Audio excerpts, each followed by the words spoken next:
as to collusion, conspiracy, and conspiracy. Not that I'm aware of.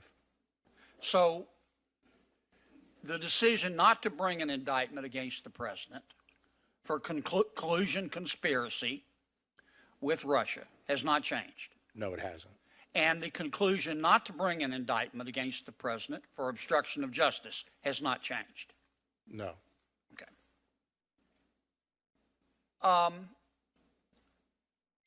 I take it from your testimony that the Mueller team was unhappy when you received the letter from Mr. Mueller. I can't speak to the team as a whole. All right, certainly, Mr. Mueller then.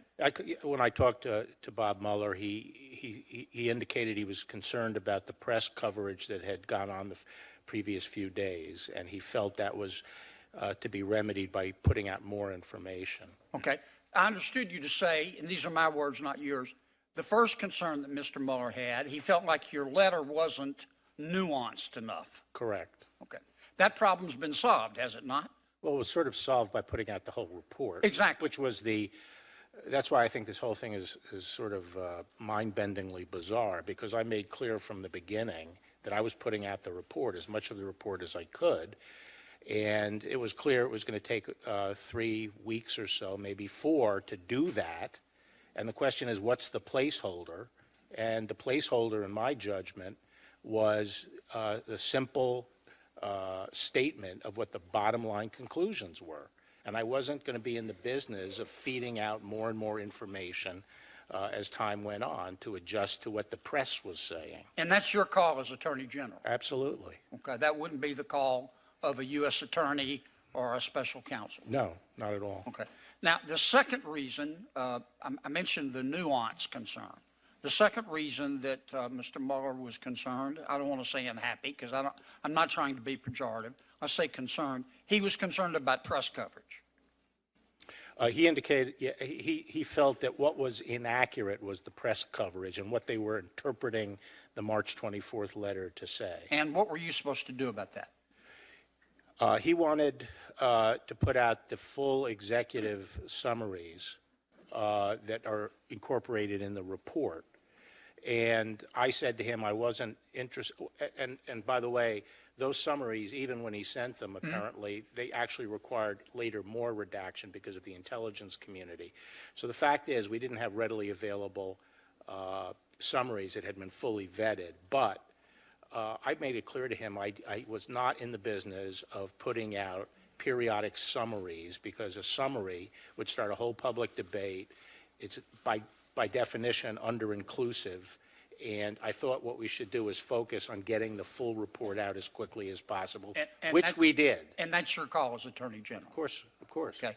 And the news coverage issue, well, none of us can control what the news publishes or prints, except the media. But to the extent that an argument was made they didn't have the full report, that's a moot issue too now, isn't it? Yes. Okay. Can you briefly go over with me one more time? I find it curious that the Mueller team spent all this time investigating obstruction of justice and then reached no conclusion. Tell me again briefly why Mr. Mueller told you he reached no conclusion, or he couldn't make up his mind, or whatever. I'm not trying to put words in your mouth. I really couldn't recapitulate it. It was unclear to us. We first discussed it on March 5th. The deputy was with me, Ed O'Callahan, the principal associate deputy, and we didn't really get a clear understanding of the reasoning. And the report, I'm not sure exactly what the full line of reasoning is, and that's one of the reasons I didn't want to try to put words in Bob Mueller's mouth. But he did not choose to bring an indictment. We know that much. Right. Regardless of the reason. Right. I'm going to repeat quickly in less than 1 minute what we talked about the last time you were here. This is one person's opinion. As I told you before, I think the FBI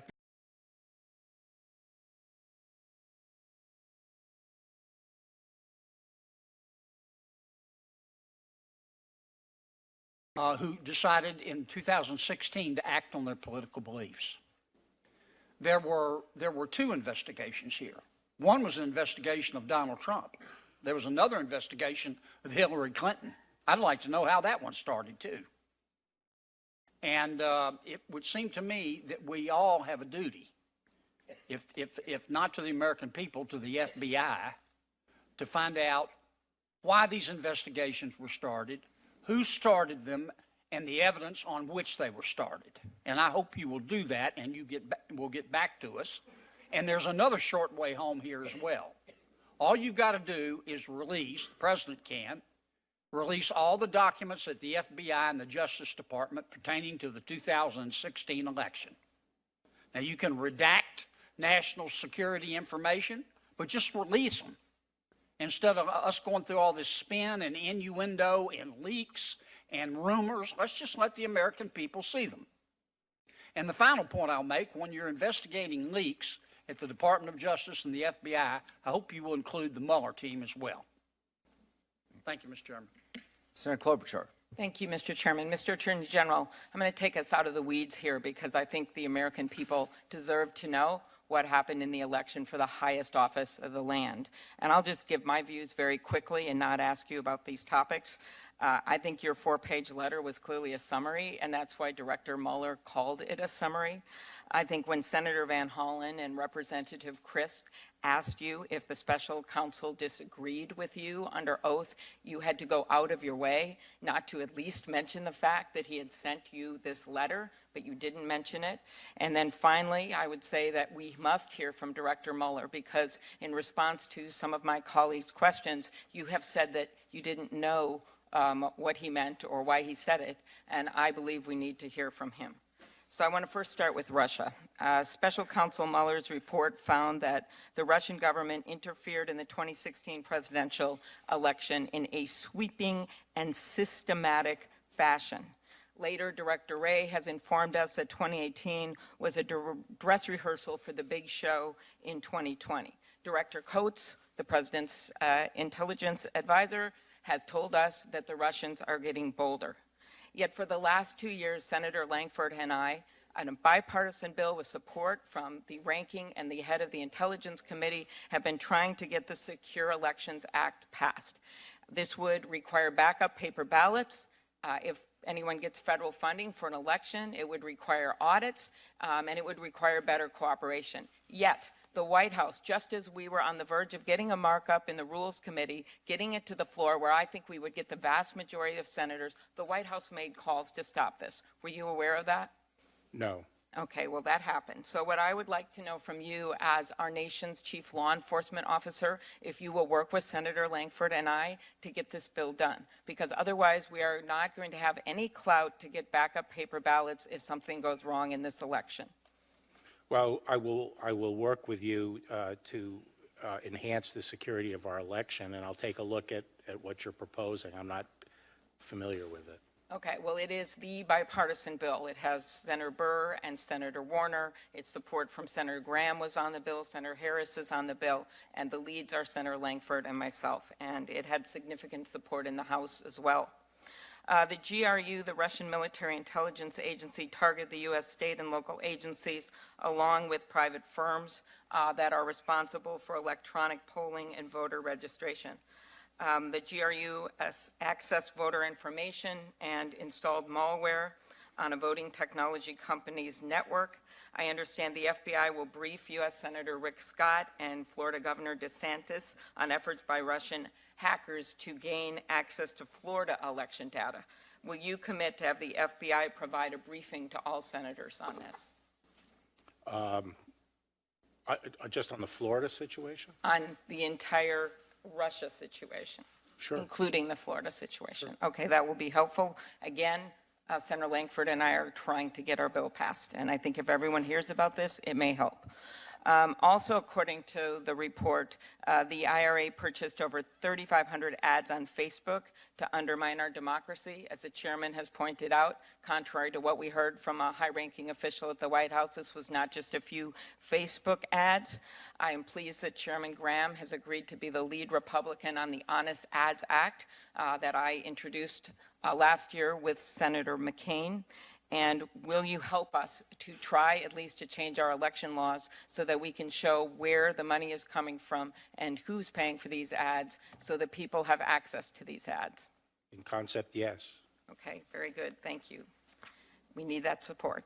Now let's go to something I noted in your in the opening. You talked about how the two major concerns at your nomination hearing were about the report and about making the report public. There was a third concern, and it was something I raised, and that was your views on obstruction.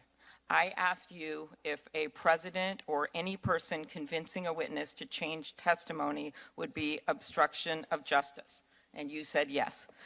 The report found that Michael Cohen's testimony to the House before it, that the president repeatedly implied that Cohen's family members had committed crimes.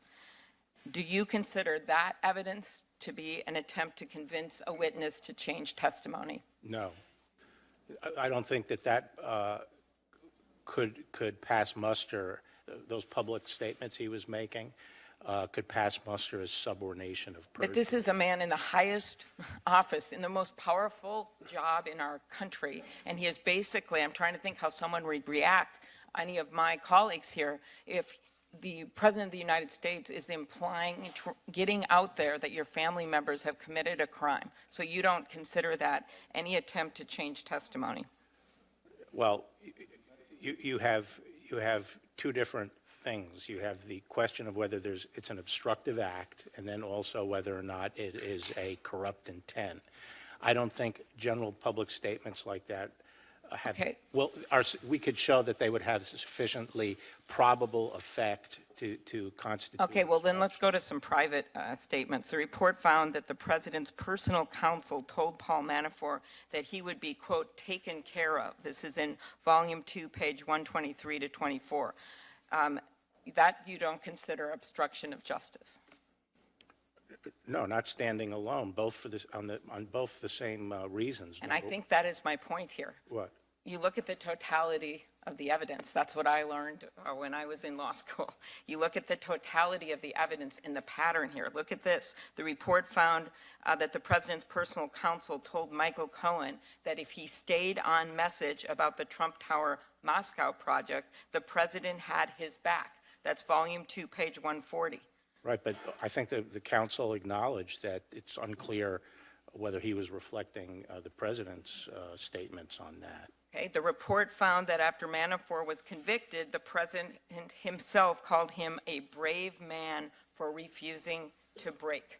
Yes, and that is not obstruction, because the president's the evidence. I think what the president's lawyers would say, if this were ever actually joined, is that the president's statements about flipping are quite clear and express and uniformly the same, which is by flipping, he meant succumbing to pressure on unrelated cases to lie and compose in order to get lenient treatment on other cases. That is not, so discouraging flipping in that sense is not obstruction.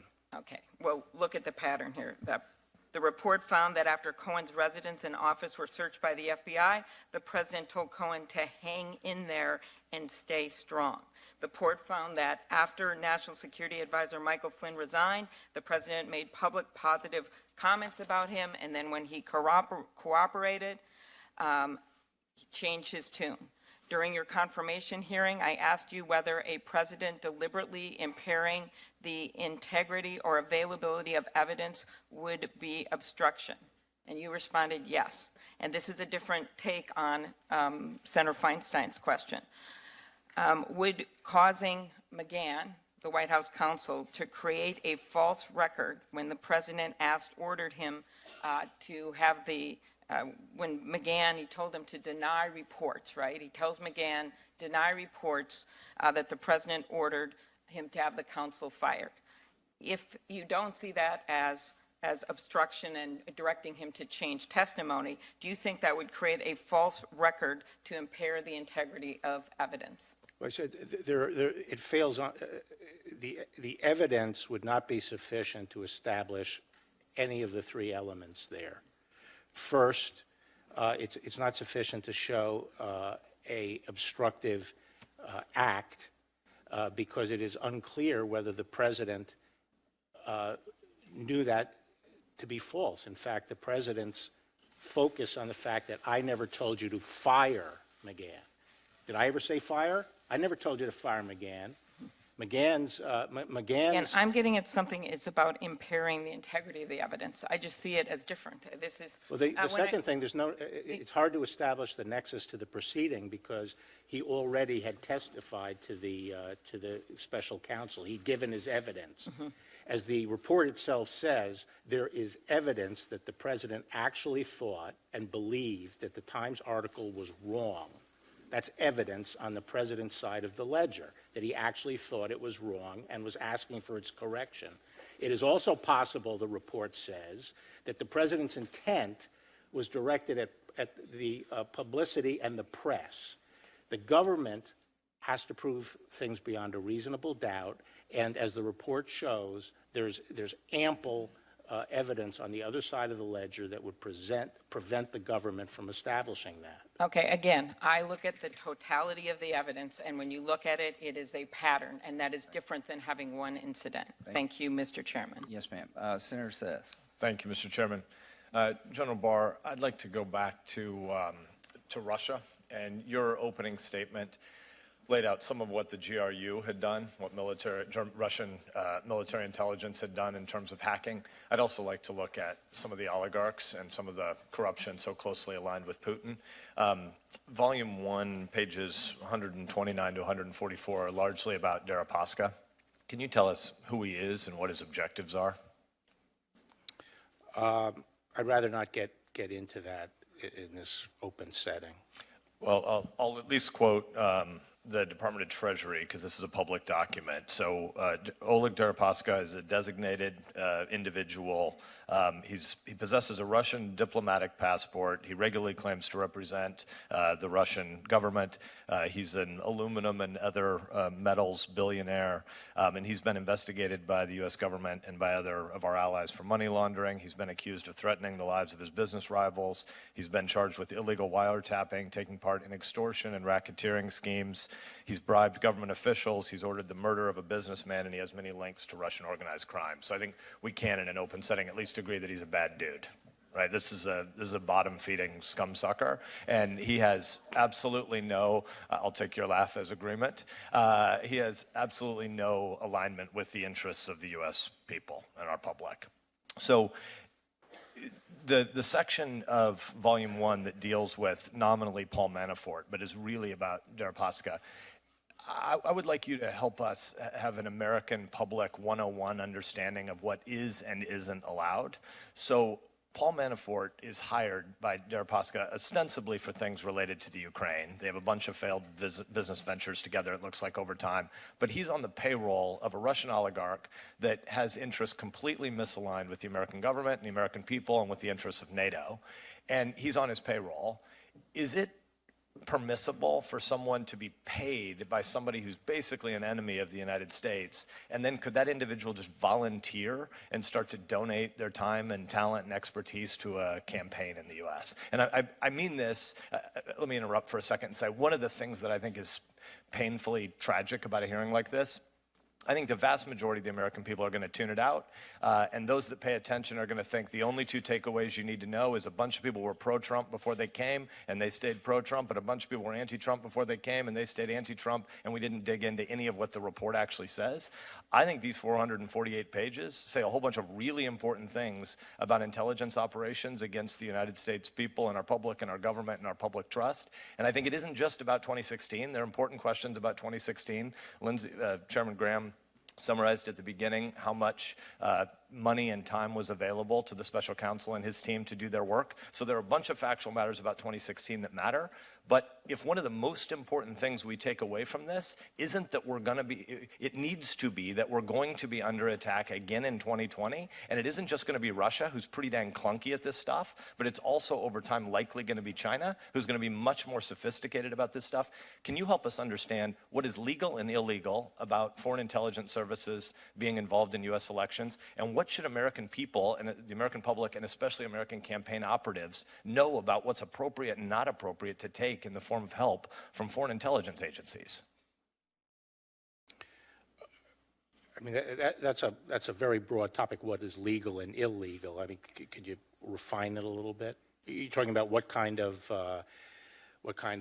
propaganda, that kind of thing, coming into the country? Could You, obviously, you make can't, up a you can't country. put money into a, foreign money, obviously, into a campaign. Yeah, but can't- could Russia, China, I'm making up a country, decide to come into the United States and look at all the political talent, make a database? By the way, the OPM hack in 2014 tells us the Chinese government is actively involved in creating databases of people they can potentially use as leverage against American citizens. More than 20 million people are already in the spy recruitment database of the Communist Party of China. Could they come in and build a database of all campaign operatives in the U.S. and some foreign entity just decide to hire all of them and then say, why don't you go and volunteer for this campaign and you go and volunteer for that campaign? Could we have campaign chairmen and women running around the U.S., U.S. citizens who have U.S. campaign talent and experience paid for by foreign entities just choosing to volunteer on campaigns going forward? Is that legal? If their time is paid for the purpose of participating in a campaign, I wouldn't think it's legal. But given how sleazy so much of this city is, and a whole bunch of people live on retainers of $15,000 and $20,000 and $30,000 a month, is it always obvious what you're paid for versus what you do? So some Russian oligarch just decides to start putting American campaign personnel on retainer payments and say, we may need you to lobby for something somewhere in the future. They've got views about oil pipelines and natural gas pipelines into Germany. We just hold you on retainer. And by the way, the fact that you're a person who likes to work for specific campaigns and certain parties and causes, feel free to go and avocationally do whatever the heck you want whenever you want. Is that a place we should head? Is that allowed under U.S. law today? Well, I mean, it depends on the specific circumstances, the nature of the agreement, who the person is representing. Are they representing the interests of a foreign government? Are they a foreign agent? Are they registered?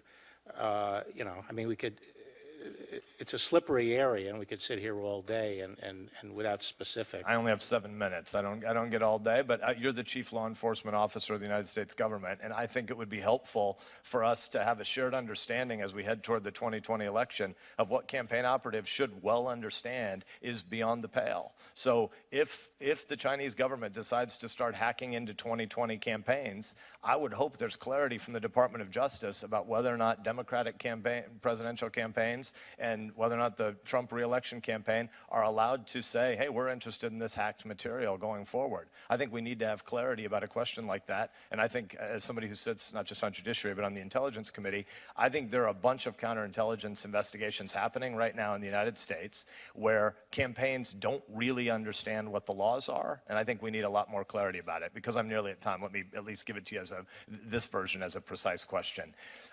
Under the Presidential Transitions Act, once you have a Democratic nominee for president and a Republican nominee for president, one of the things that we do is we start to brief them on, in the event that you would become the president-elect, you will need to know where we are in different national security issues. Should we be adding to the Presidential Transition Act counterintelligence briefings for campaigns as they become the nominee in a much more detailed way than the response you had about the Bureau's efforts when Senator Cornyn asked if defensive briefings were given? Should we, the Congress, be thinking very intentionally about authorizing the ability of the Bureau, and in a shared broader IC context, but with the Bureau or Homeland Security probably being the interface entity, should nominees for the highest office in the land heading into 2020 be receiving regular counterintelligence briefings on the fact that foreign intelligence services are going to surround people that are likely going to be people of influence and principal officers of the United States government should they win? Absolutely. I think the danger from countries like China, Russia, and so forth is far more insidious than it has been in the past because of non-traditional collectors that they have operating in the United States. And I think most people are unaware of how pervasive it is and what the risk level is. And I think it actually should go far beyond even campaigns. More people involved in government have to be educated on this. Thank you. I'm at time, but I would love to work with you in the broader intelligence community on that more. I think there are a number of members of the SISI, of the Senate Intelligence Committee, who know what you're saying, particularly about the Chinese government and their attempt to encircle lots of people who are going to have influence in the future. And I think we, not just a whole of government effort, but as a whole of society effort, have to become much more sophisticated about what foreign intelligence services, and especially the Chinese, are plotting for the future. Yeah, if I could just say that, you know, the pattern is whenever there is an election, foreign governments and their operatives frequently descend on the people who they think could have a shot at winning, and it's common, and the most typical scenario is that they do try to make contacts and so forth. So. And in a digital cyber era, you don't need a bar and a hooker anymore. You can surround people digitally much easier, and we know that we're going to be having these kinds of attacks in the future, and we need to up our game. Thanks. Minus the bar and the hooker, we'll have hearings about all this stuff. Senator Coons. Thank you, Chairman Graham. Thank you, Attorney General Barr. And I want to follow up on some of that line of questioning from Senators Sass and Klobuchar. The special counsel was appointed first to investigate Russia's attack on our 2016 election and potential coordination with the Trump campaign. And I'm glad the chairman started this hearing by recognizing we need to focus on that demonstrable assault on our democracy and to protect our elections going forward. And I look forward to working with my colleagues, whether it's on sanctions bills or it's on the Lankford-Klobuchar bill. But we genuinely need leadership from you, Mr. Attorney General, and from the White House and our president to make sure that we are doing everything we can to protect our next election. But frankly, we also can't ignore Volume 2 of this report, which I think details unacceptable conduct by the president and his campaign. And that includes trying to fire the special counsel without cause. I appreciated the leadership of Senators Graham and Tillis, Booker, and I in a bill to try and protect the special counsel, something I think is still worth doing for future special counsels. We were told by many of our colleagues there was nothing to worry about because the president wasn't going to fire the special counsel, but I was particularly struck by some reports in the second volume that the president attempted to do exactly that. And I frankly, Mr. Attorney General, have concerns that your March 24 letter obscured that conduct and as a result worked to protect the president for several weeks rather than give the full truth to the American people, as I now believe Special Counsel Mueller was urging you to do, as reflected in the letter we just received today. So I'm going to ask you some questions about the report, but the bottom line is that I think we need to hear more about the special counsel's work from the special counsel. According to Special Counsel Mueller's report, in June of 2017, President Trump called White House Counsel McGahn and directed him to have the special counsel removed. And I quote, this is from about page 85, 86. McGahn recalled the president called him at home twice, and on both occasions directed him to call Rosenstein and say that Mueller had conflicts and could no longer serve as special counsel. There were no credible conflicts. McGahn testified that he had shared that these conflicts were silly, were not real, and Chris Christie advised President Trump about the same time there were no substantive bases, no good cause to fire the special counsel. In one call, the president said, call Rod, tell Rod Mueller has conflicts, can't be the special counsel, quote, Mueller has to go. And I assume he didn't mean go to Cleveland or go to Seattle. He meant go, be fired. Call me back when you do it. I think the president's demands to fire Mueller without cause are alarming and unacceptable. And Mr. Attorney General, not one bit of what I just described was in your March 24th letter to this committee, was it? No. But Because I wasn't But it speaking. was in the summaries that were offered to you by Special Counsel Mueller and his team, which you chose not to release. Is that correct? They were in complete form in the final report, which I was striving to make public and which I did make public. Which I respect and appreciate. But a critical 3 weeks passed between when you delivered the letter with the focus on the principal conclusions and when we ultimately got the redacted report. And what I take from the Mueller letter to you... Why were they critical?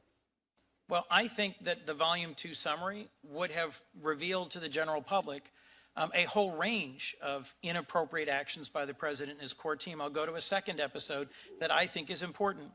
On February 5th of 2018, over a week after the story broke publicly that the president ordered his White House counsel to fire the special counsel investigating the president demanded that McGahn create a false record saying the president never directed McGahn to fire the special counsel. The president wasn't looking for a press statement here. He wasn't looking to correct the record. He wanted a fraudulent record for White House records, a letter that wasn't true. McGahn refused to do it. Again, there's nothing about the president's request to create a false record in your March 24th letter, is there? Well, that's your characterization of it, and I've been through it a couple of times, and Okay. I think it would be difficult for the government to prove that beyond a reasonable doubt. And an important I think point here is there are this is- very plausible alternative explanations, but what I was trying to get out was the final report and have one issuance of the complete report. I made it clear in the March 24th letter that Bob Mueller didn't make a decision, but that he felt he could not exonerate the president. That's right. I wasn't hiding the ball on where Mueller was, and that he was presenting both sides of the issue, all the evidence, but he was not making a call, but he felt he couldn't exonerate the president. And then I briefly described the process we went through to make a judgment internal into the Department of Justice. And as I say, from the public interest standpoint, I felt there should be only one thing issued, and it should be the complete report, as complete as it could be. And I know we differ in our conclusions about what that meant, but my concern is that that gave President Trump and his folks more than 3 weeks of an open field to say, I was completely exonerated, when had you released the summaries of it, the first and second volume, we would have been more motivated than ever, based on the first volume, to work cooperatively to protect our next election, and more concerned than ever about misdeeds, about inappropriate actions by the president and by some of his core team as a result of the summary of the second volume. And at the end of the day, you've had a number of exchanges with colleagues where you've said, I can't tell you why Mueller chose not to charge. I want to hear that from Bob Mueller. I think we should hear from Special Counsel Mueller. Let me move on to a point that Senator Sass was just asking, but that I think is worth revisiting about foreign intelligence and their role in our elections. The reason we had this investigation in the first place was George Papadopoulos was told the Russians had dirt on Hillary Clinton. The Russians had a direct contact to Donald Trump Jr. and offered to give dirt about his father's opponent. Donald Trump Jr. said, I love it, and invited the campaign chairman and president's son-in-law the campaign chairman to a meeting with the Russians to get it. Who did you say offered it? Who did you say offered it? In the second instance, it was Russians made an offer to Donald Trump. I have 30 seconds. Okay. Let me get to a question if I could. Going forward, what if a foreign adversary, let's now say North Korea, offers a presidential candidate dirt on a competitor in 2020? Do you agree with me the campaign should immediately contact the FBI? If a foreign intelligence service, a representative of a foreign government Yes. says, we have dirt on your Yes. opponent, should they say, I love it, let's meet, If or a should foreign they contact the intelligence- if a FBI? foreign intelligence service does, yes. Okay, here's my core concern. The president ordered the White House counsel to have Special Counsel Mueller fired. He fabricated evidence to cover it up. And whether or not you could make a criminal charge of this, it is unacceptable. And everyone who said we didn't have to worry about President Trump firing the special counsel was flat out wrong. The Russians offered the Trump campaign dirt on Hillary Clinton, and the Trump campaign never reported that to the FBI. Instead, they tried to conceal the meeting and misled the American people. And I think we have to work on a bipartisan basis going forward to protect our elections from a repeat of this, and we need your leadership and the president's. You somehow concluded the president didn't obstruct justice, and you announced that you had cleared the president 25 days before the public could read the Mueller report for themselves. I think it's no wonder Special Counsel Mueller thought your 4-page letter created public confusion about critical aspects of the results of the investigation, and that threatened to undermine the central purpose for which he was appointed. I think we need to hear from Special Counsel Mueller. I think we need to hear from Don McGahn, and I think we need to review how we are going to handle going forward the fact that you are supervising 12 ongoing cases that came out of the Mueller investigation and have been referred.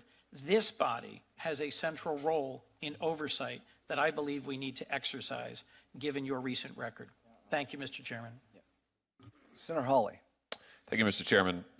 General Barr, I commend your candor in calling what happened in 2016 what it is, which is spying the Trump campaign, and spying on the President of the United States. I'd like to talk a little bit more about spying. Counterintelligence investigations like the one that we now know the FBI launched against maybe candidate Trump and President Trump, those are designed to thwart spying and sabotage. Is that correct? That's correct. To your knowledge, has the FBI ever launched a counterintelligence investigation of another president that you're aware of? Not to my knowledge. So it's safe to say that to your knowledge, this move was completely unprecedented. To my knowledge. Would it be unusual, in your experience and to your knowledge, for FBI agents to hide the existence and results of an investigation, such an investigation, from their superiors? Did you say, would it be typical? No, would it be unusual? Very unusual. Yes. And in fact, that is indeed what press reports suggest happened here. When FBI officials hide investigations from superiors, is there anybody to hold them accountable? I mean, what happens in that instance? There is no accountability. Have you looked into the decision by the FBI into why they launched a counterintelligence investigation? I am looking into it, and I have looked into it. And will you commit to telling us what you find as the result of your own review and investigation? Well, at the end of the day, when I form conclusions, I intend to share it. I'll take that as a yes. Let me ask you about the 25th Amendment, if I might, for just a moment. We know that former acting director of the FBI, Andy McCabe, he's publicly confirmed that he contemplated forcing the president from office using the 25th Amendment. To your knowledge, have FBI officials ever contemplated forcing any other president from office against his will using that provision? Not to my knowledge. The 25th Amendment contemplates the vice president taking over as president when the president is unable to act. Would you agree that that text contemplates physical ailments like a coma, mental incapacitation, not just political differences of opinion? Yes. Have you ever doubted, since you have been in your current position, whether this president is physically able, in a constitutional sense, to discharge his duties as president? No. Would you agree that discussions within the FBI of forcing the president out of office for political reasons gives the public, at best, reason to question what the FBI is doing and to fear that there may be abuses of power in that organization? I think it gives reason to be concerned about those particular individuals that were involved. I don't attribute it to the organization. Speaking of particular individuals who are involved, I have to say, I've listened to this testimony all day today, and to me, maybe the most shocking thing I've heard is this. Chairman read it earlier. August 26th, 2016. This is a text message from Peter Strzok, a top counterintelligence investigator who we now know helped launch this counter-spy investigation of the President of the United States. Peter Strzok says, just went to a Southern Virginia Walmart. I could smell the Trump support. Smell is capitalized. Just went to a Southern Virginia Walmart. I could smell the Trump support. My view, you want to know what's really going on here? You want to know why the counterintelligence investigation really happened? You want to know why we're all really sitting here today? That's why, right there, is because an unelected bureaucrat, an unelected official in this government who clearly has open disdain, if not outright hatred, for Trump voters, like the people of my state, for instance. I could smell the Trump support, then tried to overturn the results of a Democratic election. That's what's really gone on here. That's the story. That's why we're here today. I cannot believe that a top official of this government, with the kind of power that these people had, would try to exercise their own prejudices, and that's what this is. It's open, blatant prejudice. Would try to use that in order to overturn a Democratic election. And to my mind, that's the real crisis here. And it is a crisis, because if there's not accountability, if this can go on in the United States of America, well, then my goodness gracious, we don't have a democracy anymore. So I appreciate your leadership, Mr. Attorney General. I look forward to hearing the results of your investigation, and I look forward to this committee continuing its constitutional responsibility to find out what is going on here and making sure that the will of the people is vindicated and established. Thank you, Mr. Chairman. Senator Blumenthal. Thank you, Mr. Chairman. Thank you, Attorney General Barr, for being here today.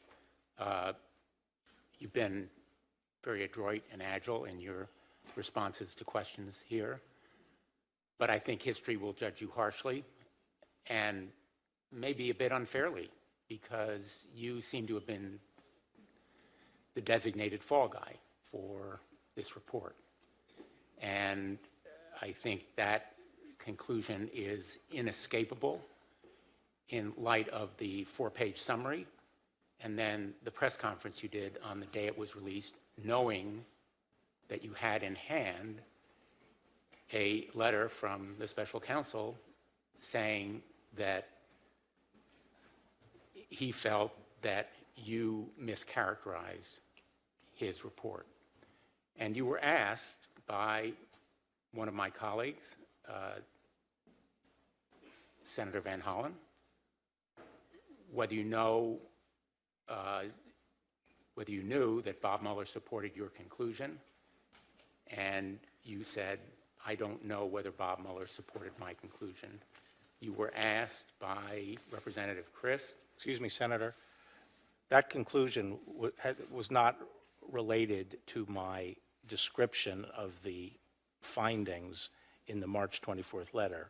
That conclusion refers to my conclusion on the obstruction cases. So it's a different conclusion. It was exactly the same it's a different word, conclusion. conclusions, that was used by Special Counsel Mueller. And on the obstruction issue, at page 8 and 182 of the report, I don't know whether you have it in front of you, the special counsel specifically said, at the same time, I'm quoting, if we had confidence after a thorough investigation of the facts that the president clearly did not commit obstruction of justice, we would so state. He said it again at page 182, and yet in your summary and in the press conference that you did, you in effect cleared the president on both so-called collusion and The difference obstruction. is I used the proper standard. That statement you just read is actually a very strange statement for On a 4 prosecutor. of the specific obstruction episodes, Robert Mueller concluded that there was substantial evidence on the 3 necessary elements of obstruction. Well, you're a I prosecutor. have to finish my question. Okay. with all You haven't let me finish my answer. Well, let me just finish the We question. can do both. All right, good. You ignored in that press conference and in the summary that Robert Mueller found substantial evidence, and it's in the report. And we have a chart that shows the elements of that crime: intent, interference with an ongoing investigation, and the obstructive act.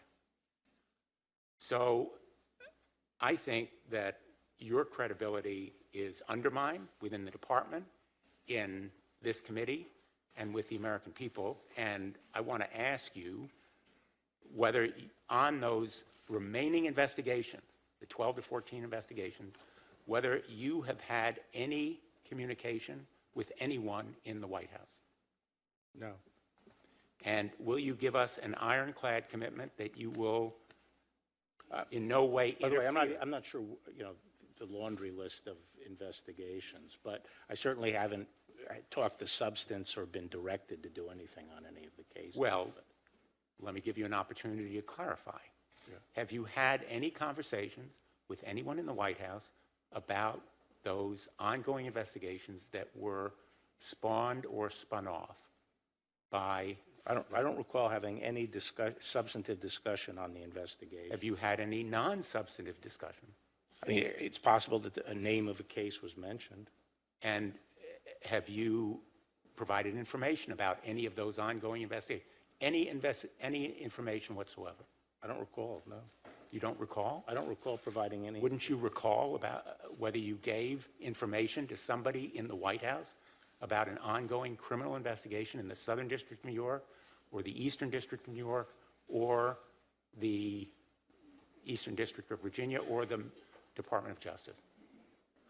Yeah, I mean, I just don't recall providing any substantive information about a case. Is there anything that would refresh your recollection?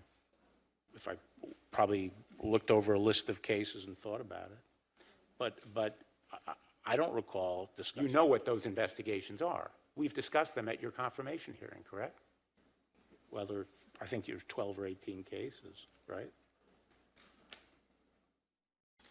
You don't know what those investigations are, Mr. Trent? I do generally, but I can't remember each of And each let me ask cases. you one last time. You can't recall whether you have discussed those cases with anyone in the White House, including the President of the United States, My recollection is I have not discussed those. but you don't recall for sure. Let me move on. I can say very surely I did not discuss the substance of any. Will you recuse yourself from those investigations? No.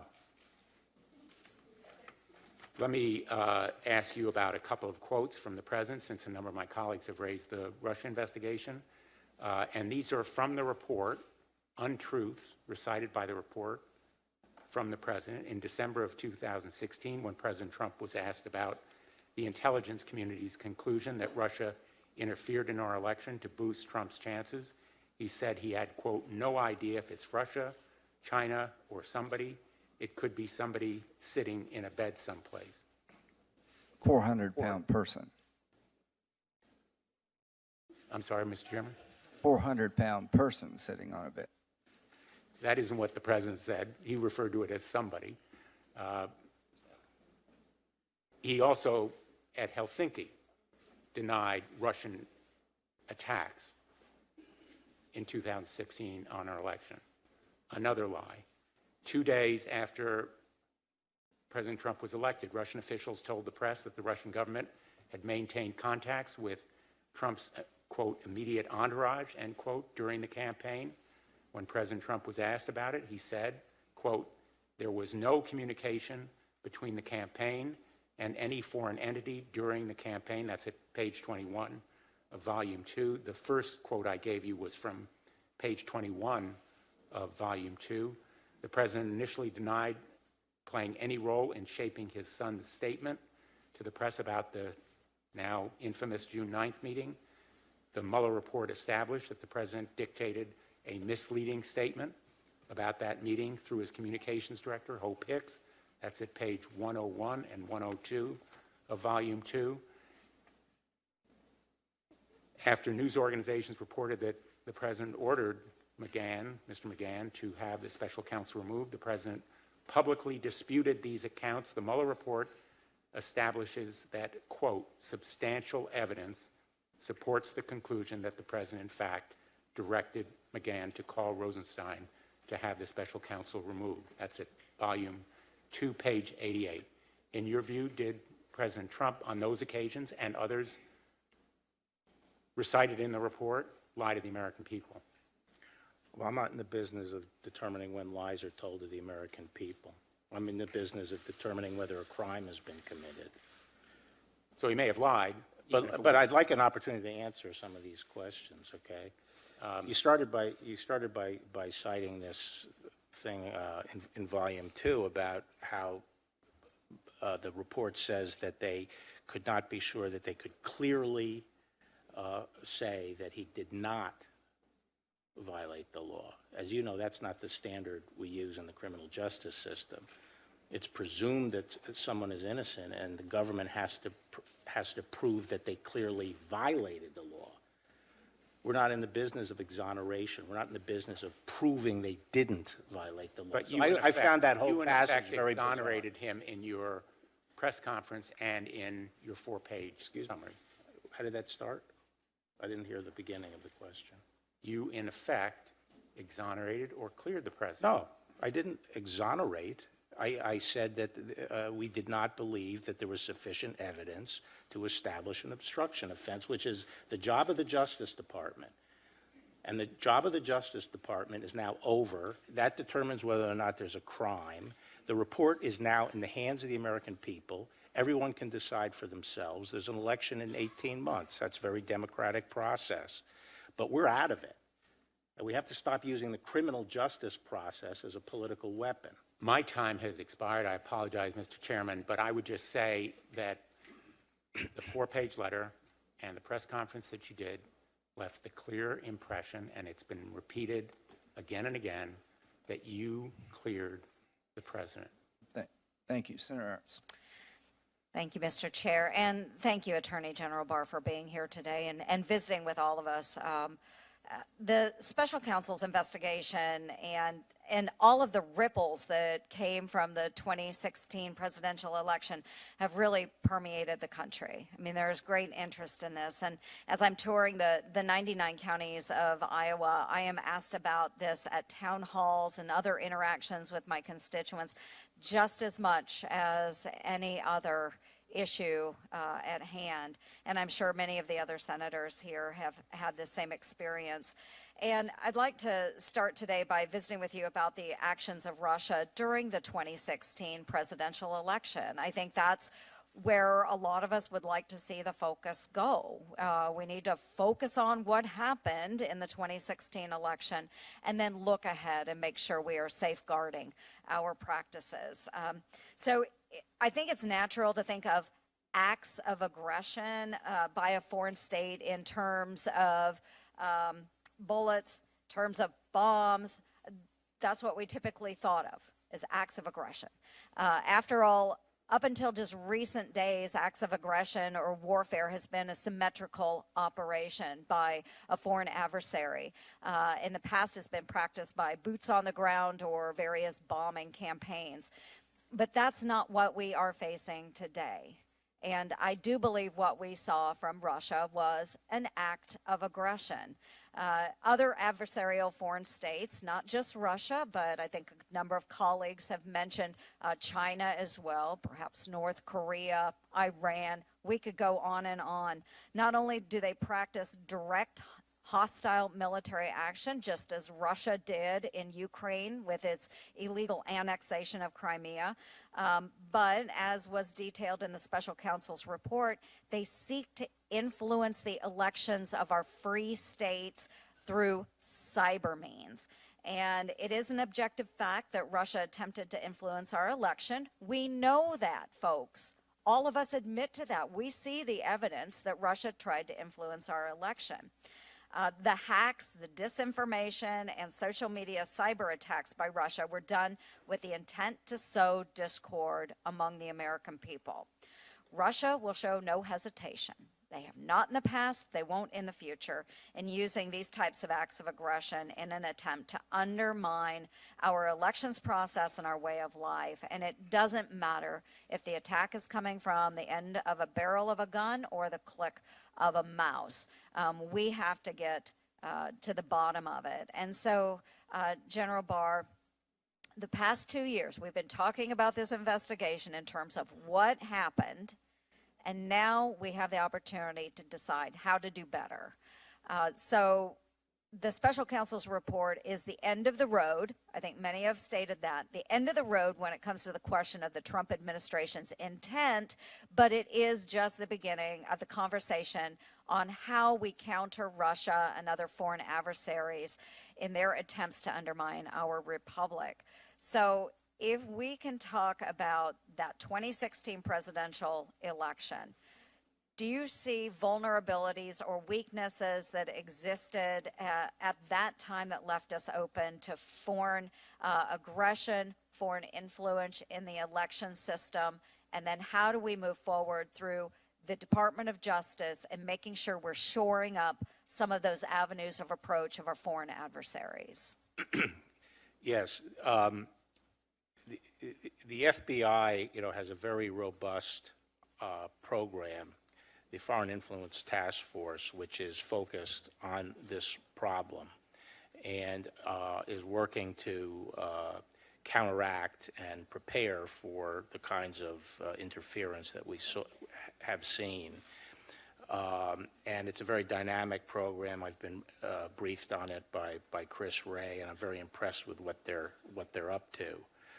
I think that the way I view this general problem is there has always been efforts by Russia and other hostile countries to influence American elections and public opinion, but it was more easily detectable, and it was sort of a cruder operation in the past. And what we have now is, with technology and the democratization of information, the danger is far more insidious. And it enables not only them getting into effectively our whole communication system here in the United States, and I mean just the way we communicate with each other and into our business systems, our infrastructure, but it also allows them to do exactly what we've seen, which is, because of our robust First Amendment freedoms, they're able to come in and pretend they're Americans and affect the dialogue and the social dynamics in the United States in a way that they've never been able to do before. And it's a huge challenge to deal with it, but I think the intelligence community is responding to the challenge and the threat. I think I had this discussion with Bob Mueller on March 5th when he was briefing me on his work and discussing lessons learned, what he has seen in dismantling the threats that he was able to detect, and how we can start using that approach across the board. So I see we've accomplished a lot through our federal agencies and through the Department of Justice then. Are we able to work with different social media giants, other private organizations to help counter some of this? Do you see that they are actually stepping up to this challenge, taking this on, and making sure that they are pushing back as well against what they might determine as a foreign adversary? Yes, I think the private companies are stepping up their game and being more responsible in addressing it. I think yeah. I think that's important. I'm sorry, go ahead, please, that's- General.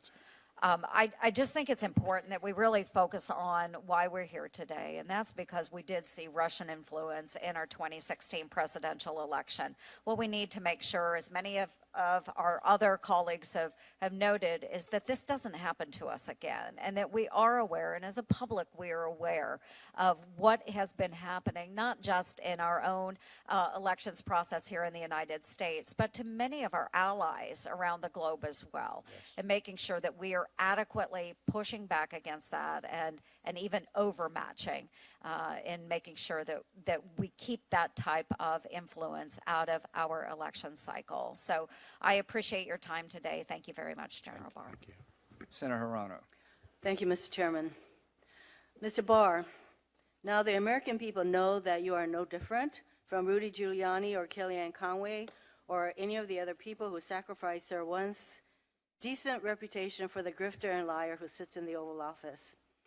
You once turned down a job offer from Donald Trump to represent him as his private attorney.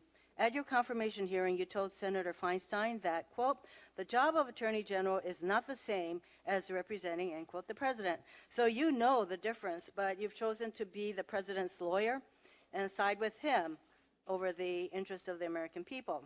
To start with, you should never have been involved in supervising the Robert Mueller investigation. You wrote a 19-page unsolicited memo, which you admit was not based on any facts, attacking the premise of half of the investigation. And you also should have insisted that Deputy Attorney General Rob Rosenstein recuse himself. He wasn't just a witness to some of the president's obstructive behavior. We now know he was in frequent personal contact with the president, a subject of the investigation. You should have left it to career officials. Then, once the report was delivered by the special counsel, you delayed its release for more than 2 weeks. You let the president's personal lawyers look at it before you even deigned to let Congress or the public see it. During the time, you substituted your own political judgment for the special counsel's legal conclusions in a 4-page letter to Congress. And now we know, thanks to a free press, that Mr. Mueller wrote your letter objecting to your so-called summary. When you called Mueller to discuss his letter, the reports are that he thought your summary was giving the press, Congress, and the public a misleading impression of his work. He asked you to release the report summaries to correct the misimpression you created, but you refused. When you finally did decide to release the report over a congressional recess and on the eve of 2 major religious holidays, you called a press conference to once again try to clear Donald Trump before anyone had a chance to read the special counsel's report and come to their own conclusions. But when we read the report, we knew Robert Mueller's concerns were valid and that your version of events was false. You used every advantage of your office to create the impression that the president was cleared of misconduct. You selectively quoted fragments from the special counsel's report, taking some of the most important statements out of context and ignoring the rest. You put the power and authority of the Office of the Attorney General and the Department of Justice behind a public relations effort to help Donald Trump protect himself. Finally, you lied to Congress.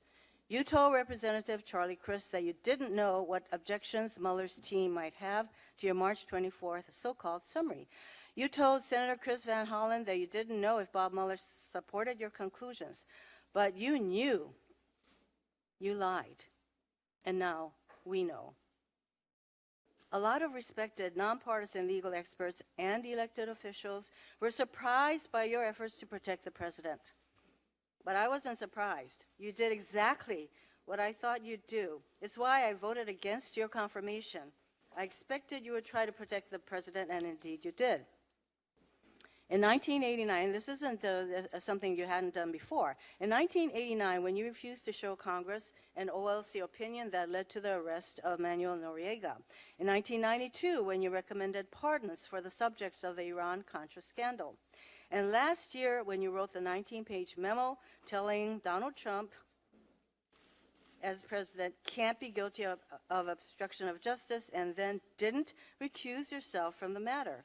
From the beginning, you were addressing an audience of one, that person being Donald Trump. That's why, before the bombshell news of yesterday evening, 11 of my Senate colleagues and I called on the Department of Justice Inspector General and Office of Professional Responsibility to investigate the way you have handled the Mueller report. I wanted them to determine whether your actions complied with the department's policies and practices and whether you have demonstrated sufficient impartiality to continue to oversee the 14 other criminal matters that the special counsel referred to in other parts of the Department of Justice.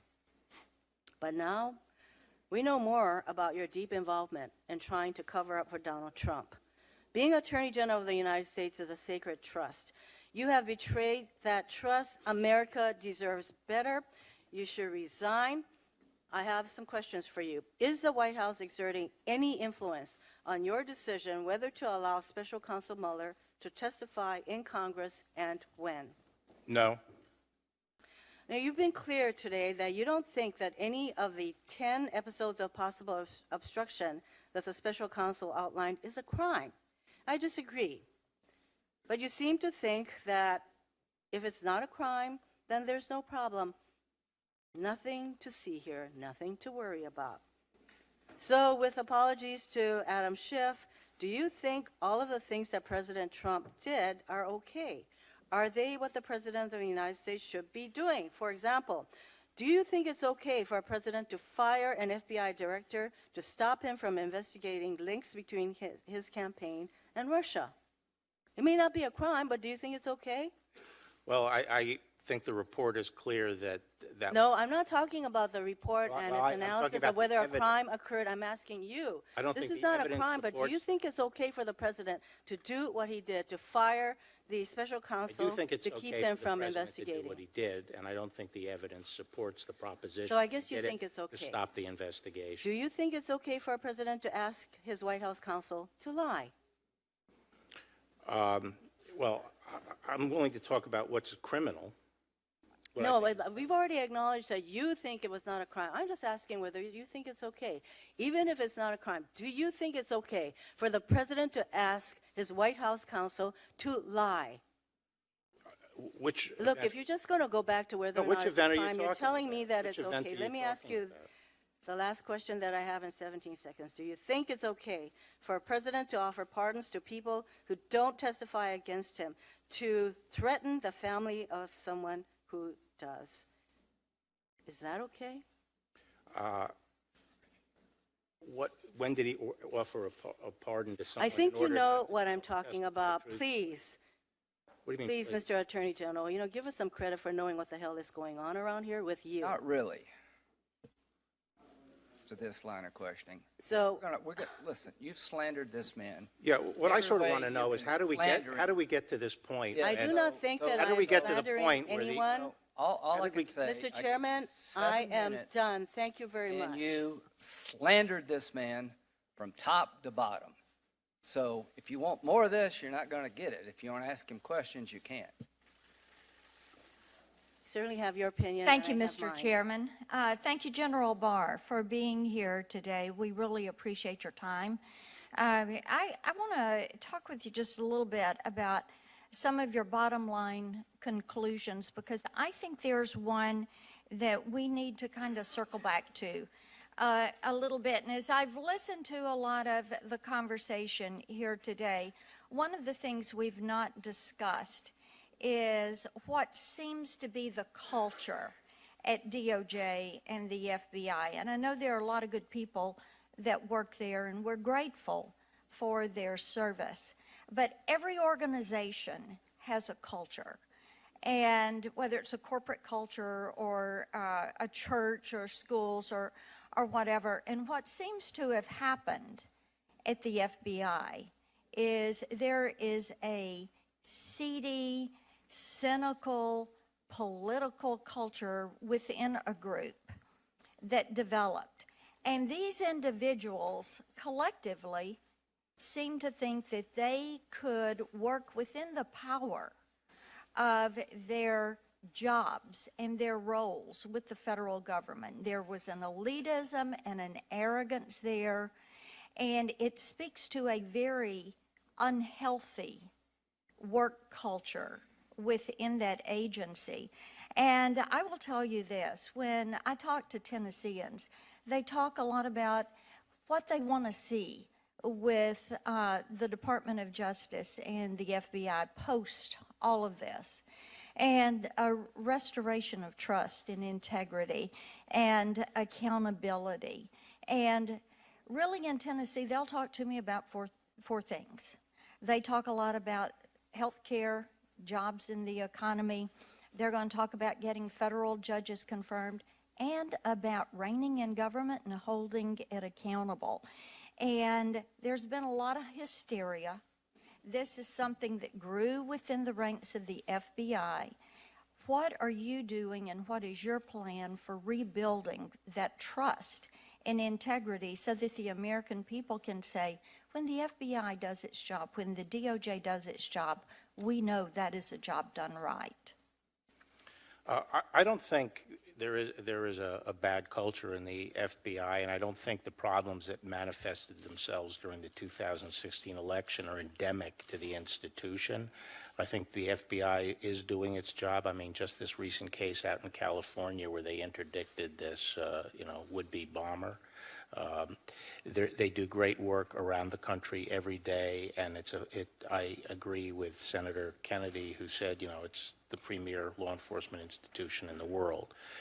I believe that, and I say to the extent there was overreach, I don't want to judge people's motives and come to a conclusion on that, but to the extent there was overreach, what we have to be concerned about is a few people at the top getting it into their heads that they know better than the American people. And that is the problem, and that is what we hope that you are Yep. you're addressing. Let's go back to this, because to the report, to produce it, I think that Mr. Mueller assembled what would be called a dream team, 19 all-star lawyers, a Watergate prosecutor, a deputy solicitor general, a fluent Russian speaker who clerked for 2 Supreme Court justices, former head of the Enron Investigative Task Force, chief of the Public Corruption Unit in the Manhattan U.S. Attorney's Office, federal prosecutors who have taken down mob bosses, the mafia, and ISIS terrorists. Do you consider these lawyers to be the best and the brightest in the field? Not necessarily. Are they the warriors you would want on your side in the courtroom? I mean, there are a lot of great lawyers in the Department of Justice. He assembled a very competent team. Are they meticulous investigators who will hunt down every witness and every piece of evidence? I think they are tenacious investigators. Are they devoted to finding the truth? Yes, Are they masters at taking down hardened criminals, foreign and domestic? yes, If there were evidence to warrant a recommendation for collusion charges against the president, do you believe the special counsel team would have found it? yes, And if there were evidence to warrant your recommendation for obstruction of justice charges against the president, do you believe the Mueller team would have found it? I think that they had they canvassed the evidence exhaustively they didn't reach a decision on it. But the question you've just been asking raises a point I wanted to say when Senator Hirono was talking, which is, how did we get to the point here where the evidence is now that the president was falsely accused of colluding with the Russians and accused of being treasonous and accused of being a Russian agent, and the evidence now is that was without a basis. And 2 years of his administration have been dominated by the allegations that have now been proven false. And, to listen to some of the rhetoric, you would think that the Mueller report had found the opposite. And Mr. Attorney General, I will tell you, that is what Tennesseans say. They say, how did we get here? How is there this allowance and acceptedness of saying that's okay? Because it's not. And people want to see government held accountable. They want agencies to act with accountability to the American people, and they don't want to ever see this happen again. It doesn't matter if a candidate is a Democrat, a Republican, or an independent. They never want to see this happen again because they know that this was pointed at using the power that they had to try to tilt an election or to achieve a different outcome. And the American people want equal justice, they want respect for the rule of law, and they want fairness from the system. I have one other question dealing with social media. Tennessee Republican Party had a 10_GOP account that was set up by the Russians. And, either, I think as we look at social media, either they were willing to turn a blind eye and allow these accounts to go up because they knew they were being paid in rubles on some of these accounts, or there was just negligence. So my hope is that with all the bad actor states, whether it is Russia or Iran or North Korea or China, that you all have a game plan for dealing with these platforms in a way that you're going to rein them in for the 2020 election. I yield back. Thank you. Senator Booker. Thank you, Mr. Chairman. Mr. Barr, as I take a step back at this, I just really think we're at a very sobering moment in American history, that there is a considerable amount going on when you actually take time and read this whole report that shows that we're sort of at a crossroad, and I fear that we're descending into a new normal that is dangerous for our democracy on a number of levels. And I fear, unfortunately, I hope we have a chance to discuss this, that you've not only put your own credibility into question, but seem to be giving sanction to behavior through the language you used in that press conference you held, the language you used in your summary that stimulated Mueller to write such a strong rebuking letter. I fear that you are adding normalcy to a point where we should be sounding alarms as opposed to saying that there's nothing to see here. And so this 448-page report that has a deep litany of lies and deceit and misconduct of President of the United States instructing people to lie and be deceitful, evidence of people trying to cover up behavior that on its face is morally wrong, whatever the legal standard is. I found it, number one, by saying that this kind of obstructive conduct was acceptable, not only acceptable, but your sentence literally saying that the American people should be grateful for it. that is the beginning of normalization that I want to explore. But the second thing I want to explore, and we'll explore this, but I want to make my two statements at the top. One, that's problematic. And General, the second problem I have is that you seem to be excusing a campaign that literally had hundreds of contacts with a foreign adversary, that I think there's a conclusion a bipartisan conclusion, that there was a failure to even report those contacts, that we engaged in behaviors that the folks knew that were wrong, that they tried to actively hide. They seem to seek to capitalize on this foreign interference. I mean, in our country, we know it is illegal for a campaign and wrong for a campaign to share polling data with an American super PAC. But we have here documented a level of coordination with a foreign adversary sharing polling data. And we seem to be, and your conduct seems to be, trying to normalize that behavior. And that's why I think we are in such a serious moment that is eroding the cultures of this democracy and the security of this democracy. And so let's just get into some of this specifically. You said, quote, "We know that the Russian operatives who perpetrated these schemes did not have the cooperation of President Trump or the Trump campaign. That is something that all Americans can and should be grateful to have confirmed." The things I just mentioned, a willingness to meet with Russian operatives in order to capitalize on information, I don't think that's something that should be grateful. I find your choice of words alarming. I think it calls into question your objectivity when you look at the actual context of the report.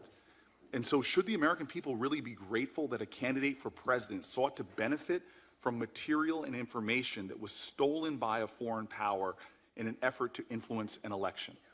Well, I'm not sure what you mean by seek to benefit.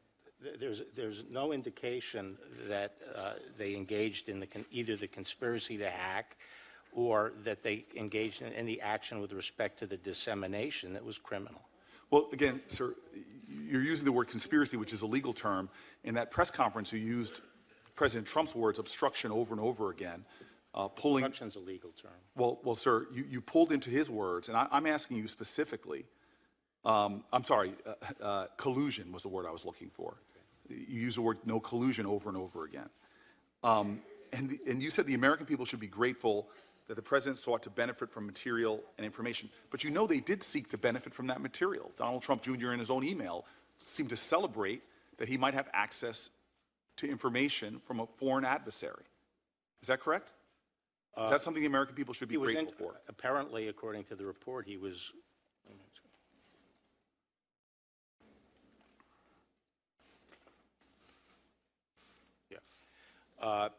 apparently, he was interested in seeing what this Russian woman had in the way of, quote, and did not report it, as I think everybody who's in politics knows it's something you should do. Should the American people be grateful that in the face of our attack on our democracy by a foreign adversary, that the President of the United States made several documented attempts to thwart an investigation into the links between his campaigns and Russia? You use that word grateful again, that the American people should be grateful. Is that something we should be grateful for? I'm not sure what you're talking about. Sir, I'm talking about the attempts that this president made, that Mueller pointed to at least 10 attempts to thwart an investigation into the links between his campaign and Russia. Should we be grateful for those 10 well-documented attempts by Mueller? Are you talking about the obstruction part of the report? I'm talking about the second volume, but let me continue. Should the American people be grateful that the Trump had more than 215 documented contacts between Russian-linked operatives and then lied about them and tried to hide them? Is that something the American people should be grateful for any president, this one or any down the road? As I mentioned earlier, during a campaign, foreign governments make and foreign citizens frequently make a lot of attempts to contact different campaigns. If we were right now to go and look at, for example, Hillary Clinton's campaign during the same time frame, then you would see a lot of foreign governments, like Chinese, trying to establish. And that's, I guess, what I'm trying to say to you, sir, is that we right now have a new normal in our country. We have a document that shows over 200 connections between a presidential campaign and a foreign adversary, sharing information that would be illegal if you did it with a super PAC. We know that. But What information was shared? polling data was shared, sir. It's in the report. I can cite you the page. With who? And I guess my point is that your willingness to seem to brush over this and use words like the American people should be grateful with what's in this report, nobody should be grateful. Concerted efforts for deception, for misleading, inappropriate action after inappropriate action that is clear. And then on top of that, at a time that we all recognize that we had a foreign power trying to undermine our election, you, the chief law enforcement officer, not only undermines your own credibility as an independent actor when there's ongoing investigation still, using the president's own words, having it criticized by the Mueller himself. But the challenge we now have is that we are going into an area where you seem to not even be willing to be in the least bit critical in your summarizations. I believe that calls in your credibility, and again, my time is up. Senator Tillis. Thank you, Mr. Chairman. General Barr, thank you for being here. In the last sentence on page 1 of your 4-page memo, it states that the special counsel issued more than 2,800 subpoenas, executed nearly 500 search warrants, obtained more than 230 orders for communication records, issued almost 50 orders authorizing the use of pen registers, made 13 requests of foreign governments for evidence, and interviewed approximately 500 people. That seems like a pretty extensive investigation to me. Took about 22 months, right? Right. And it was summarized in about a little over 400-page document. Volume 2 was just under 200 pages, as I recall. I've read Volume 2 word for word, and I've read most of Volume 1. The new normal that seems to be created here is even after all of this investigation and you haven't found any conduct worthy of indictment, that you can just bounce back for political reasons and indict somebody. That's a rhetorical statement or question, not a statement. Now I want to go back to the other part that I find interesting here. The New York Times already issued a headline that says, Mueller pushed in letter for Barr to release the report's summary. So now the narrative, because I've had a lot of people in the press coming out, and the narrative is, well, doesn't this undermine the Attorney General because Mueller wanted the executive summaries issued? Now I want to go back to what you said in your opening statement. You said that, I believe, using your words, the body politic was unrestful. You'd gotten the report. You didn't get the 6E information. You had to do the redacting. You knew that was going to take time. It would have been helpful if you'd gotten that when the report was transmitted to you, and it took however long it took. You issued the summary. You used the analogy of announcing the verdict and waiting for the transcript. Mm-hmm. Did you ever at any point say, you know, what I really want to do is issue this letter and then let the news media play with it for 3 or 4 weeks and then we'll get the redacted version out? Did that ever cross your mind? No, we were pushing to get it done as soon as possible. To get the report out as soon as possible. And at any point in time when the president had the opportunity to issue their own advice on redactions or assert executive privilege over the course of the weeks that you were doing the review of the report, did you ever get advice from the president or from anybody in the White House to assert executive privilege or to redact any portion of the document? No. None. And so the narrative between the letter and the redaction process was, we're going to get a report that's 80% redacted. Now, would you give me the numbers again on the version that's available to the leadership of Congress? The numbers again. I think you said 1/10 of 1%. We're skipping over Volume 1 and we're spending time on Volume 2. Yes, Did I hear you say that the legislative leaders have access to all but 1/10 of 1% of the entire report? Approximately, Right. yes. So, guys, you can go out and spend this any way you want to, but the data is there.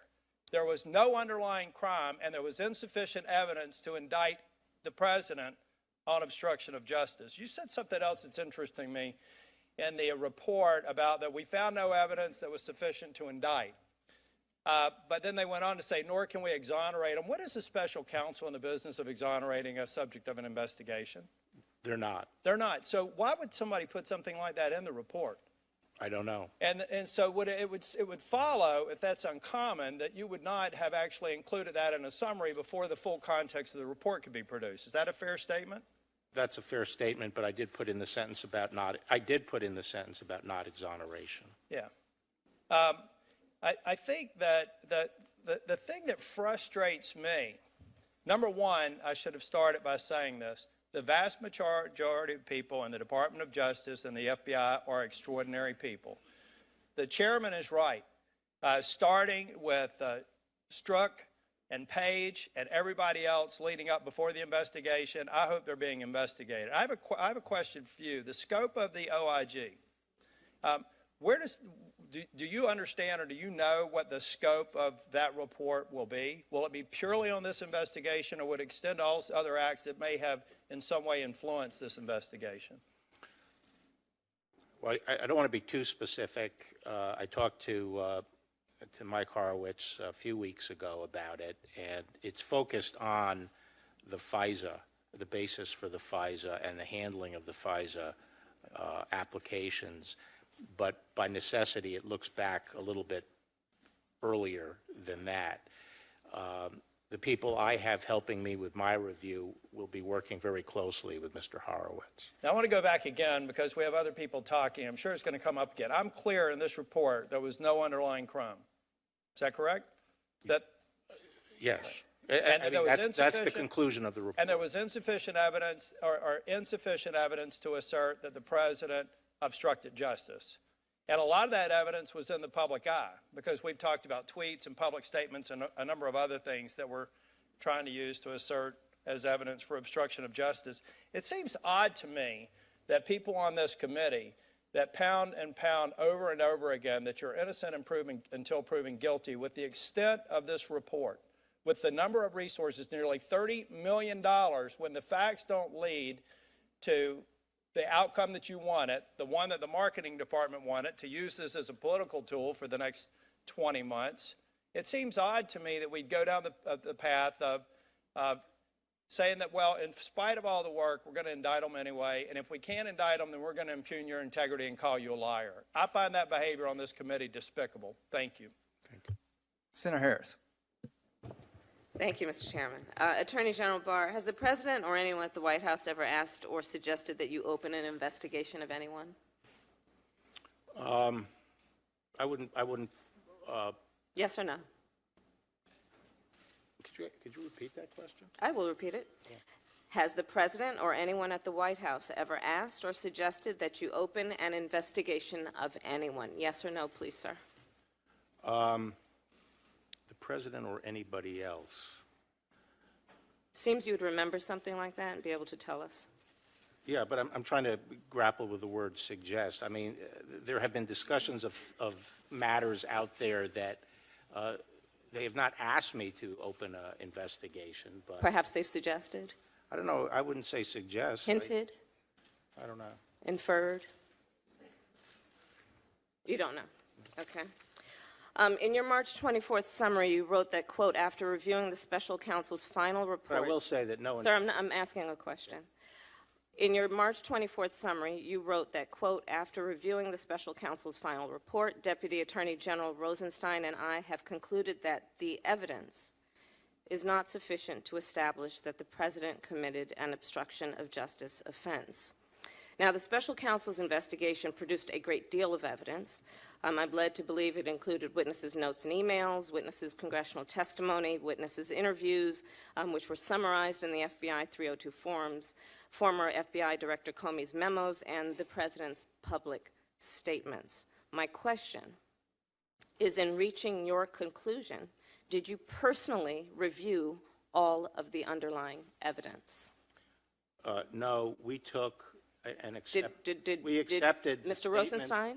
No, we accepted the statements in the report as the factual record. We did not go underneath it to see whether or not they were accurate. We accepted it as accurate and made our... So you accepted the report as the evidence? Yes. You did not question or look at the underlying evidence that supports the conclusions in the report? No. Did Mr. Rosenstein review the evidence that underlines and supports the conclusions in the report, to your knowledge? Not to my knowledge. We accepted the statements in the report, Did and anyone the characterization of the evidence is true. Did anyone in your executive office review the evidence supporting the report? No. No.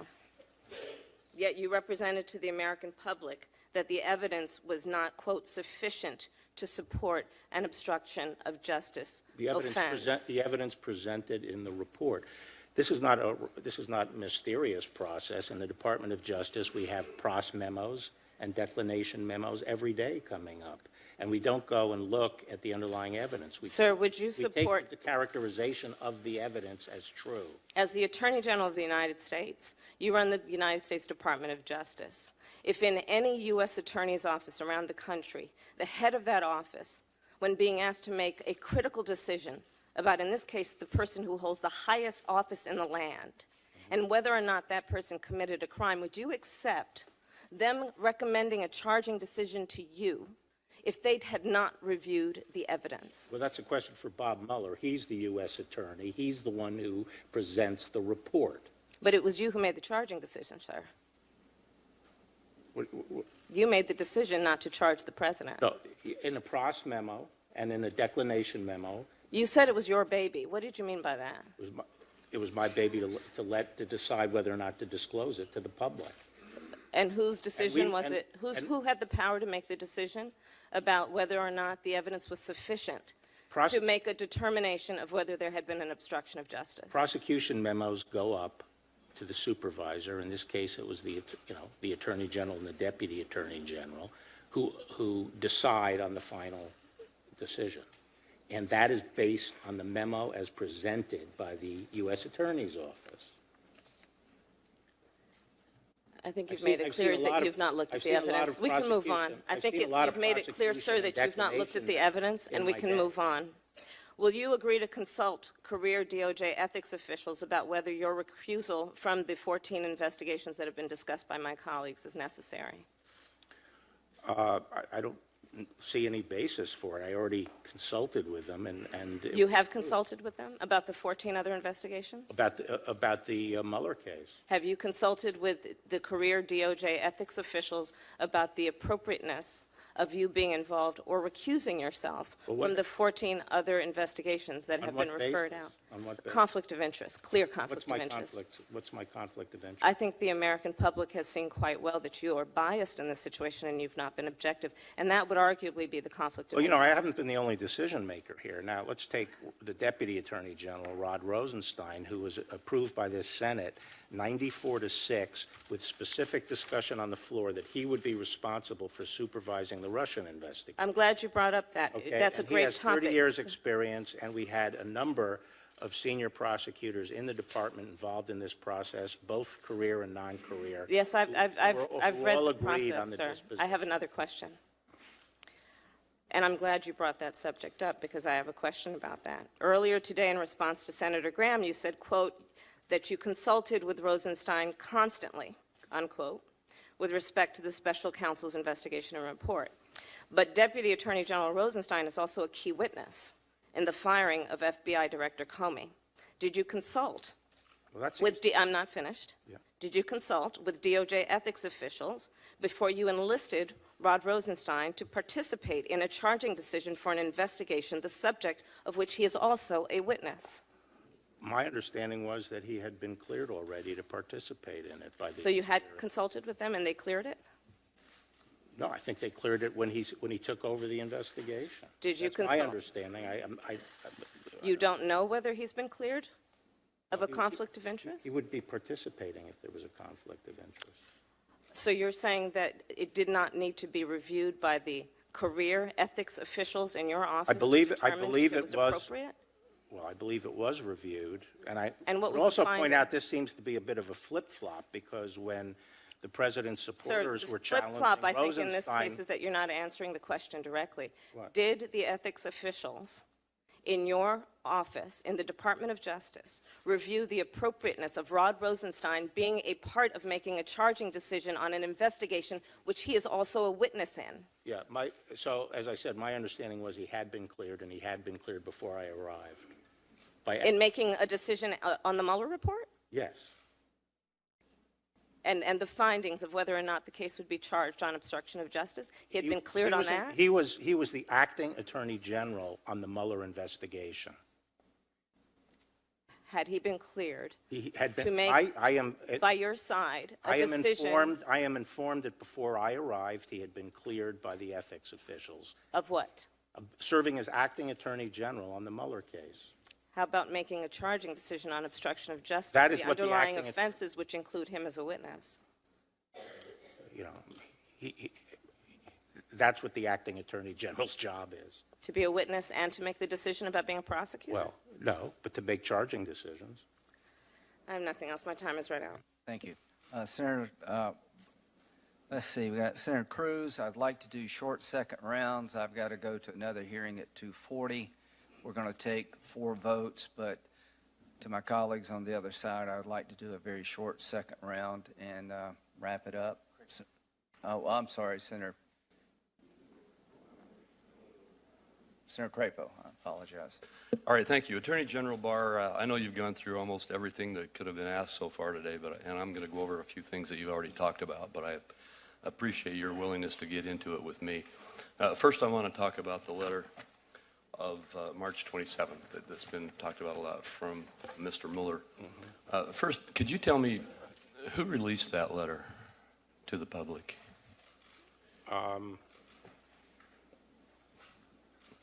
Who released it to whom? Yes. I mean, how did it get released? Was that a decision that you made to release that letter? To the public?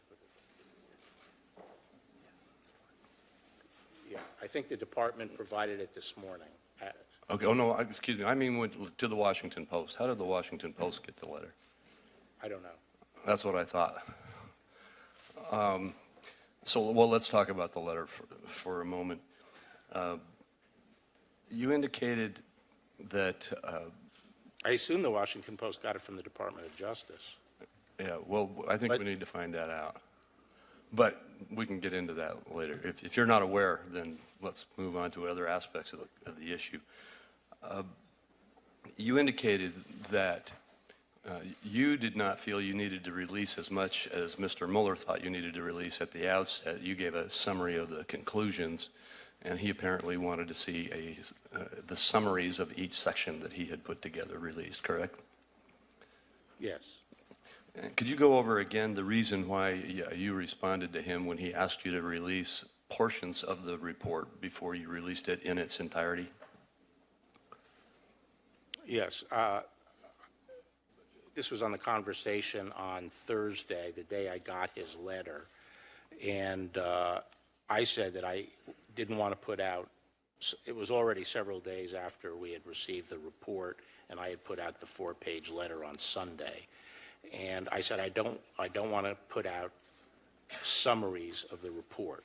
That would trigger all kinds of frenzy about what was said in the summaries, and then when the more information comes out, it would recalibrate to that. And I said, I just want to put it out one time, everything together. And I told him that was the game plan. All right, and I just think it's important to point that out again, because there's been a lot of spin about the letter and what it was that was being requested and what your response to that was. Right. I think it was important to help get out again and get clarified. The reason I asked who released the letter is because there have been a lot of releases of documents from the FBI that were basically leaks.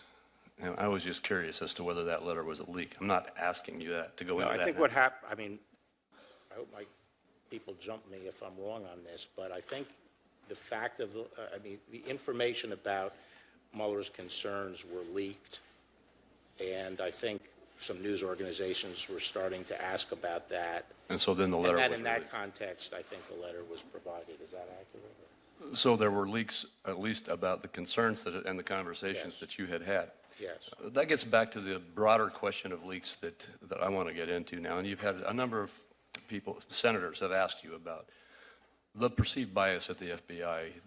And I heard your responses earlier that you believe the culture at the FBI is strong and solid, and I agree with that. I do believe, however, that it's been pretty clearly shown in a number of different ways that there are some individuals at the FBI at high levels who in the past few years have not been holding up the standards of the FBI that the American people expect of them. I'm sure you're familiar with the report of the DOJ's Inspector General, Michael Horowitz, where he looked at bias in the FBI. And in fact, he found it. And he indicated in a hearing in this room before us that he did in fact find that there was bias at the FBI, and that, but he said that he wasn't able to prove that the bias affected the employee's work product, because as in questions that I asked him, he said, I found that there was clearly bias, but in order to prove whether that affected the work output of those who were biased, I had to ask them whether it impacted it, and they of course said no, and I didn't have other evidence to prove otherwise. This gets back to a conversation you had earlier about whether the FBI's business or whether his business was to prove a negative, or whether it was to find some actionable conduct. My reason in going through this with you is that I want to get at what we can do. Well, first of all, whether you agree that there is a problem of bias in the FBI in some parts or in some individuals at the FBI, and whether you are undertaking activities to address that. Well, you know, you mean political bias? Yes. Whether there is political bias that is resulting in biased conduct by FBI agents. I haven't seen that since I've been there. I think that Chris Wray, the new director, has changed out the people who were there before and brought in, not brought in from outside, but promoted and developed a new leadership team that I think is doing a great job. And I think he's focused on ensuring that the Bureau isn't biased and that any of the problems from before are addressed. So, do you believe that it's inappropriate conduct for an FBI employee to leak politically sensitive information to the public for purposes of impacting political discussion? Yes. And I think some leaks are for maybe for political purposes. I think probably more leaks are because people handling a case don't like what their superiors or supervisors are doing, and they leak it in order to control people up the chain. And I understand you have some investigations into that type of conduct underway. Yes. Just another couple of quick questions. When did the DOJ and the FBI, if you know, when did the DOJ and the FBI know that the Democratic Party paid for Christopher Steele's dossier, which then served as the foundation for the Carter Page FISA application? I don't know the answer to that. Are you investigating to determine that? Yes. And then lastly, did the Department of Justice, the FBI, and other federal agencies engage in investigative activities before an official investigation was launched in July 2016? I don't know the answer to that, but that's one of the... You're also investigating that. All right. Thank you very much, Attorney General. Senator Cruz. Thank you, Mr. Chairman. General Barr, thank you for your testimony. And let me start by just saying thank you. You've had an extraordinarily successful legal career. You didn't have to take this job. And you stepped forward and answered the call yet again, knowing full well that you would be subject to the kind of slanderous treatment, the Kavanaugh treatment, that we have seen of senators impugning your integrity.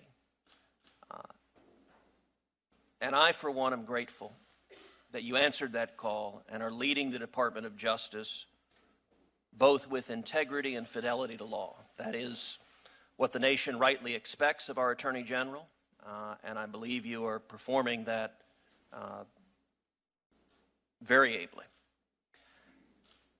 I think this hearing today has been quite revealing to anyone watching it, although perhaps not for the reasons some of the Democratic senators intended. One thing that's revealing in the discussion and questions that came up, a word that occurred almost none at all, is the word Russia. For 2.5 years, we heard Democratic senators going on and on and on about Russia collusion. We heard journalists going on and on and on about Russia collusion, alleging, among other things, some using extreme rhetoric, calling the president a traitor. We heard very little of that in this hearing today. Instead, the principal attack that Democratic senators have marshaled upon you concerns this March 27th letter from Robert Mueller. And it's an attack that I want people to understand just how revealing it is. If this is their whole argument, they ain't got nothing. So their argument is as follows, and let me see if I understand it correctly. You initially, when you received the Mueller report, released to Congress and the public a 4-page summary of the conclusions. Then on March 27th, Mr. Mueller asked you to release an additional 19 pages, the introduction and summary that he had drafted. And indeed, in the letter, what he says is, quote, I am requesting that you provide these materials to Congress and authorize their public release at this time. And the reason he says it is that to fully capture the context, nature, and substance of the office's work and conclusion. So you did not release those 19 pages at that time. Instead, a couple of weeks later, you released 448 pages, the entire report, which includes those 19 pages. Do I have that timeline correct? That's right. So their entire argument is, General Barr, you suppressed the 19 pages that are entirely public, that we have, that we can read, that they know every word of it. And their complaint is it was delayed a few weeks. And that was because of your decision not to release the report piecemeal, but rather to release those 19 pages along with the entire 448 pages produced by the special counsel. Yes. If that is their argument, I have to say that is an exceptionally weak argument. Because if you're hiding something, I'll tell you right now, General Barr, you're doing a very lousy job of hiding it. Because the thing that they're suggesting you hid, you released to Congress and the American people. And so if anyone wants to know what's in those 19 pages that are being so breathlessly, oh, Bob Mueller said release the 19 pages. You did. You did it a couple of weeks later. But we can read every word of the 19 pages along with the full report. In your judgment, was the Mueller report thorough? Yes. Did they expend enormous time, energy, and resources investigating and producing that report? Yes. And the Mueller report concluded flat out on the question of Russian collusion, the evidence did not support criminal charges. That's right. And indeed, the Mueller report, if I have these stats right, was compiled by 19 lawyers who were on the team, approximately 40 FBI agents, intelligence analysts, forensic accountants, and professional staff. The special counsel issued more than 2,800 subpoenas, nearly 500 search warrants, more than 230 orders for communication records, almost 50 orders authorizing the use of pen registers, 13 requests to foreign government for evidence, and interviewed approximately 500 witnesses. Is that correct? That's right. So we have investigated over and over and over again, and the substance of the accusations that have been leveled at the president for 2.5 years have magically disappeared. Instead, the complaint is the 19 pages that we can all read that is entirely public, could have been released a few weeks earlier. Oh, the calamity. Let me shift to a different topic, a topic that has been addressed already quite a bit. I believe the Department of Justice under the Obama administration was profoundly politicized and was weaponized to go after political opponents of the president. If that is the case, would you agree that politicizing the Department of Justice and weaponizing it to go after your political opponents is an abuse of power? I think it's an abuse of power regardless of who does it. Of course. Yeah. To the best of your knowledge, when did surveillance of the Trump campaign begin? The position today appears to be that it began in July, but I do not know the answer to the question. It is an unusual thing, is it not, for the Department of Justice to be investigating a candidate for president, particularly a candidate from the opposing party of the party in power? Yes. Do we know if the Obama administration investigated any other candidates running for president? I don't know.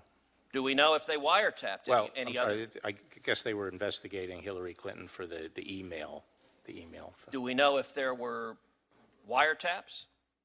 I don't know. Do we know if there were efforts to send investigators in wearing a wire? I don't know.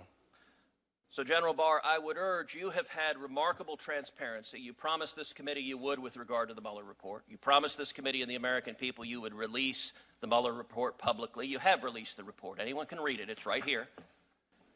I appreciate that transparency. I would ask you to bring the same transparency to this line of questioning about whether and the extent to which the previous administration politicized the Department of Justice, targeted their political rivals, and used law enforcement and intelligence assets to surveil them improperly.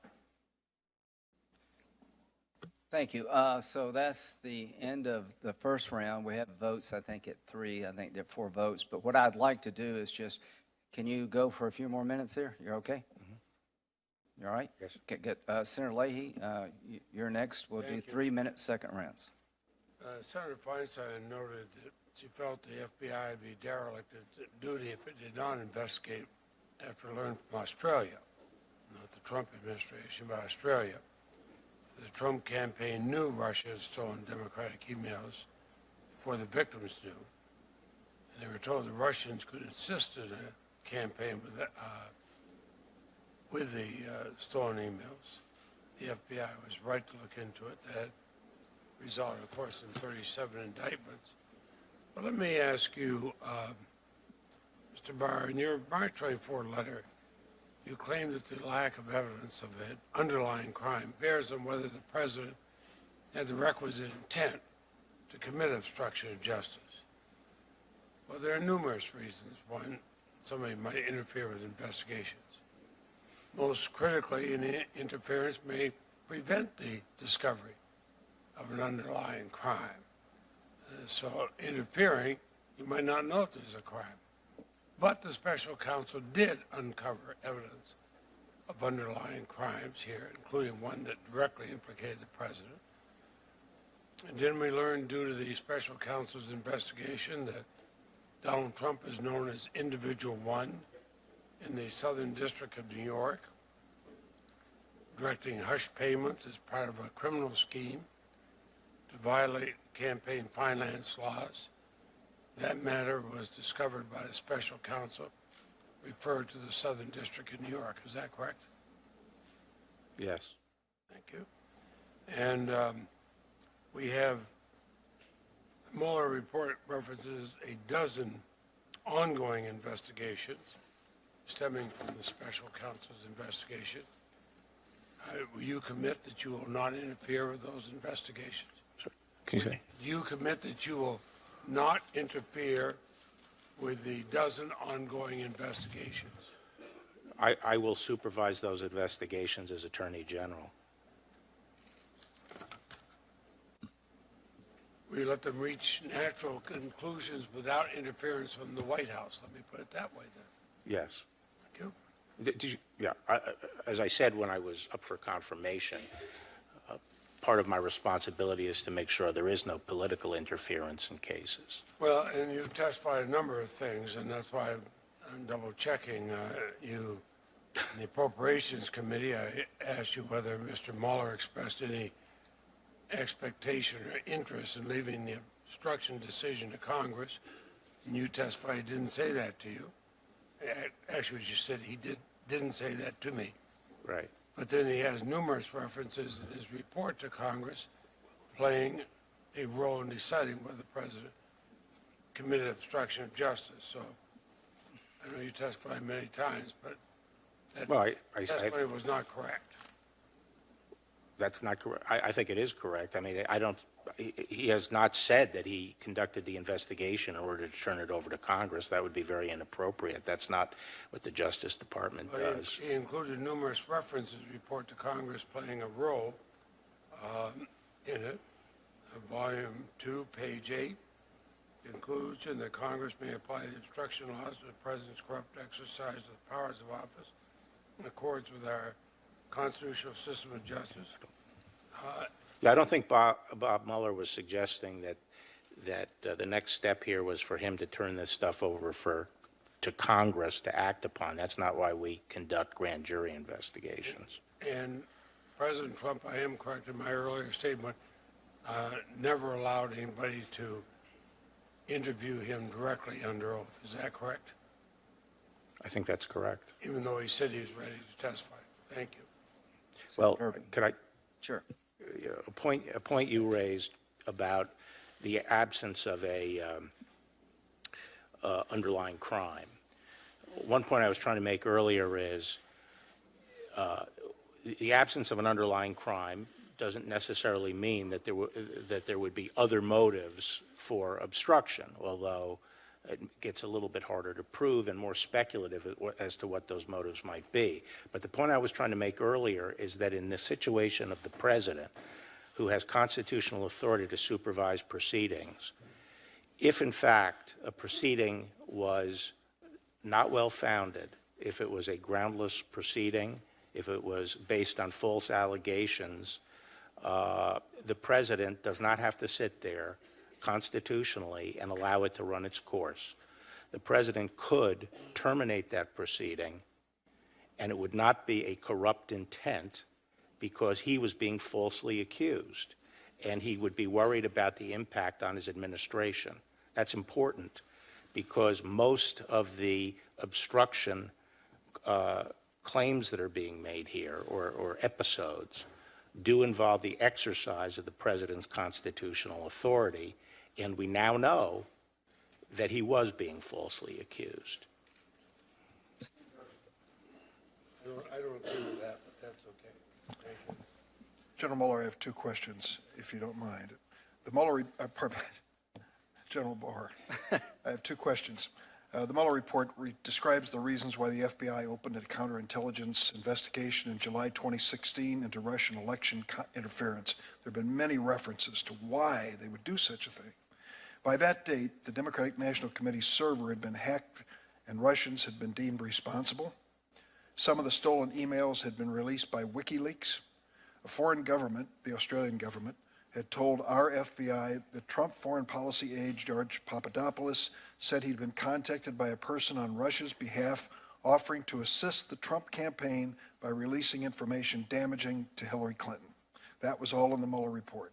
Do you believe that it was an appropriate predicate for opening a counterintelligence investigation to determine whether Russia had targeted people on the Trump campaign to offer hacked information that might impact a presidential election? I'd have to see exactly what the report was from Downer, the Australian Downer, and exactly what he quoted Papadopoulos as saying. But from what you just read, I'm not sure what the correlation was between the Russians having dirt and jumping to the conclusion that that suggested foreknowledge of the hacking. According to Mr. Mueller and his report, this involvement of Trump foreign policy aide George Papadopoulos had something to do with their conclusion. I'd like to ask you a separate issue. It's been reported that on April 16th, you received a waiver to participate in the investigation and litigation of the so-called 1MDB matter. This is an investigation into a Malaysian company for alleged money laundering. According to news reports, as part of this investigation, the U.S. Attorney's Office for the Eastern District of New York is investigating whether a Malaysian national illegally donated to the Trump Inaugural Committee with money taken from 1MDB. You sought a waiver to participate in this matter, even though your former law firm, Kirkland & Ellis, represents an entity involved in the investigation, namely Goldman Sachs. How many waivers have you received to allow you to participate in matters or investigations involving Trump businesses, the Trump campaign, or the Trump Inaugural Committee? None. You did seek a waiver in this case? Actually, the impetus, as I recall, and people should jump me if I'm wrong, but it didn't come from me. I was asked to seek a waiver in this case. Do you see the problem if the issue is whether or not a money laundering operation in Malaysia is sending money to the Trump inaugural committee, that as Attorney General of the United States, you may not want to involve yourself in this? Well, no, I don't. I don't, because I was not involved with the inaugural. Why would you seek a waiver then to participate in this? The waiver was, I guess the conflict was not because of any relationship I had to the inaugural committee, which I didn't. No, it's to Goldman Sachs, your former client. No, it's Kirkland Ellis. Kirkland Ellis, the law firm. Right, and their client, Goldman Sachs. I just don't understand why you would touch that hot stove. Well, that's a good, You sought the waiver, that's why I'm asking the question.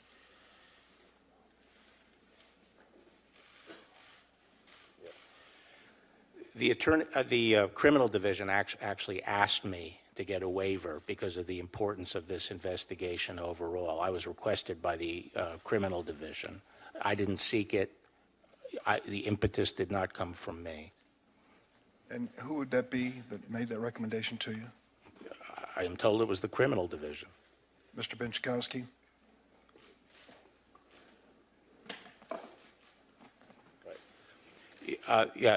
He was the head of the criminal division, but before, apparently they discussed it with the career ethics official, and they made the recommendation. Thank you. Senator Whitehouse. Mr. Barr, a couple of timing questions. You said that on March 5th, Mr. Mueller came to you and said that he was going to not make a decision on obstruction, leave that to you. He didn't say he was leaving it to me. That he was not going to make an obstruction. Right. On March 24th, you set out the letter describing your decision. Somewhere between March 5th and March 24th, you made that decision. When was that? We started talking about it on March 5th, and there had already been a lot of discussions prior to March 5th involving the deputy, the principal associate deputy in the Office of Legal Counsel that had dealings with the special counsel's office. So they had knowledge of a number of the episodes and some of the thinking of the special counsel's office. So right after March 5th, we started discussing what the implications of this were and how we would view, And you made the decision when? Probably on Sunday, the 24th. That was the day the letter came out. Yes. You We made the literally decision didn't and make sent- the decision until the letter came out? You must have told no. somebody how to write the letter. You couldn't. When did you actually decide that there was no obstruction? The 24th. Okay. When did you get the first draft of the Mueller report? The first, it wasn't a draft, we got the final. The first version of it that you saw?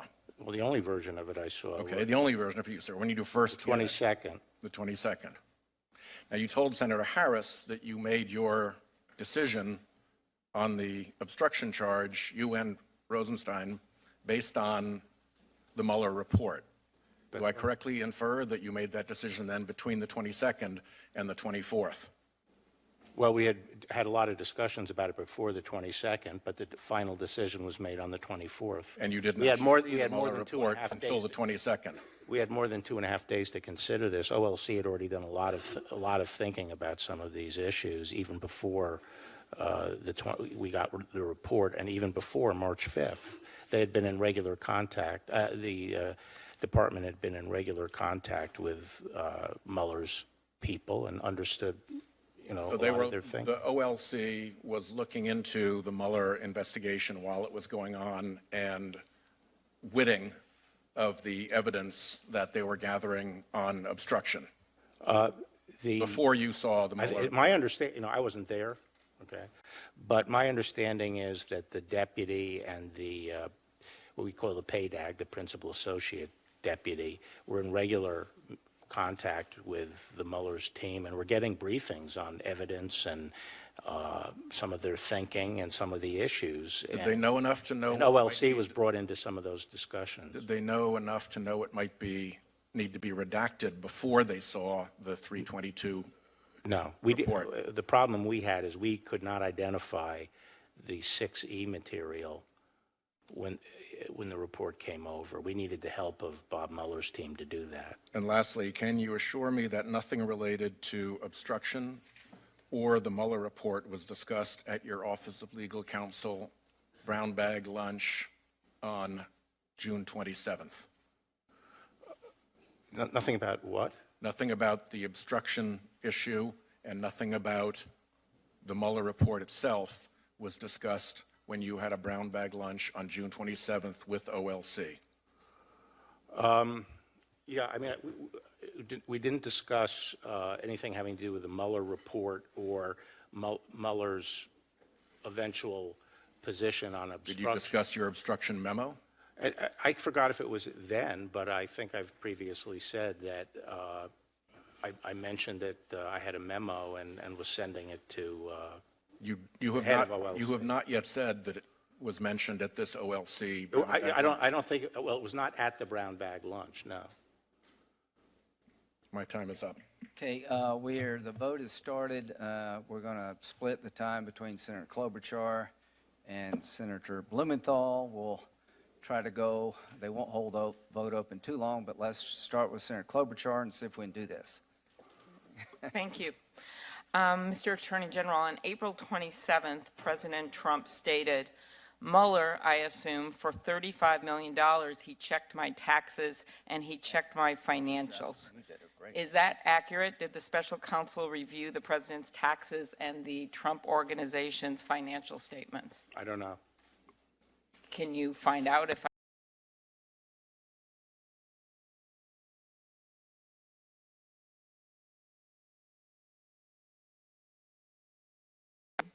and then obviously we would want to see them as underlying information. During my earlier questions, we went through a number of actions by the president that the special counsel looked into. My point was that we should be looking into the totality of the evidence and the pattern that the report develops. On page 13 of volume 2, the special counsel instructs that we do something similar. The report says, and this is a quote, circumstantial evidence that illuminates intent may include a pattern of potentially obstructive acts. On this point, the report cites 3 U.S. cases, U.S. v. Frankhauser, U.S. v. Arnold, and U.S. v. Santolo. Do you agree that obstruction law allows for intent to be informed by a pattern of potentially obstructive acts? Well, intent eventually has to be established by proof beyond a reasonable doubt. Obviously, some inferences can be drawn from circumstantial evidence that can contribute to an overall determination of proof beyond a reasonable doubt. But that's one of the problems with this whole approach that's suggested in the special counsel's report, which is it is trying to determine the subjective intent of a facially lawful act, and it permits a lot of selectivity on the part of the prosecutors, and it's been shot down in a number of other contexts. So one of the reasons that we are very skeptical of this approach is that in you mean obstruction cases, you and Director Mueller, or you, the Justice Department? The Justice Department, is that in this kind of situation where you have a facially innocent act and that's authorized by the Constitution, it's hard to establish beyond a reasonable doubt that it's corrupt. Okay, I just want to get in just a few more questions like Senator Whitehouse did. At your confirmation hearing, you testified that in the absence of a violation of a statute, the president would be accountable politically for abusing the pardon power. How do you reconcile your suggestion that political accountability is available when the administration is refusing to comply with subpoenas and asserting executive privilege to stand in the way of that very accountability?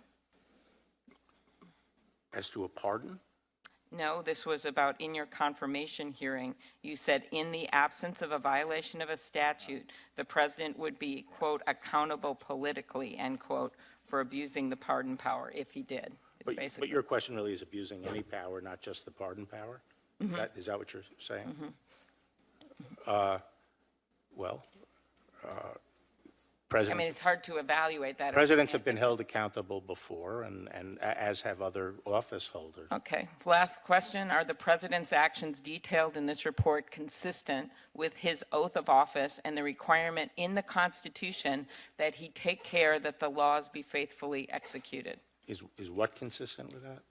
I said, are the president's actions detailed in the report consistent with his oath of office and the requirement in the Constitution that he take care that the laws be faithfully executed? Well, the evidence in the report is conflicting, and there's different evidence, and they don't come to a determination as to how they're coming down on it. And so you made that decision? Yes. And as you know, if it's... All right, we got Okay. 2 minutes left. Senator Blumenthal. Thank you, Mr. Chairman. Attorney General Barr, I wonder if you could tell us about the conversation between yourself and Bob Mueller shortly after your summary was issued. He called you? No, I called him. What prompted you to call him? The letter. Your letter, or his letter? His letter. So you called him. Yeah. And how long did the conversation last? I don't know, maybe 10, 15 minutes. There were multiple witnesses in the room. It was on the speakerphone. Who was in the room? Among others, the Deputy Attorney General was in the room. Anyone else? Several other people who had been working on the project. Members of your staff? Yes, and the deputy staff. And as best you can recall, in the language that was used, who said what to whom?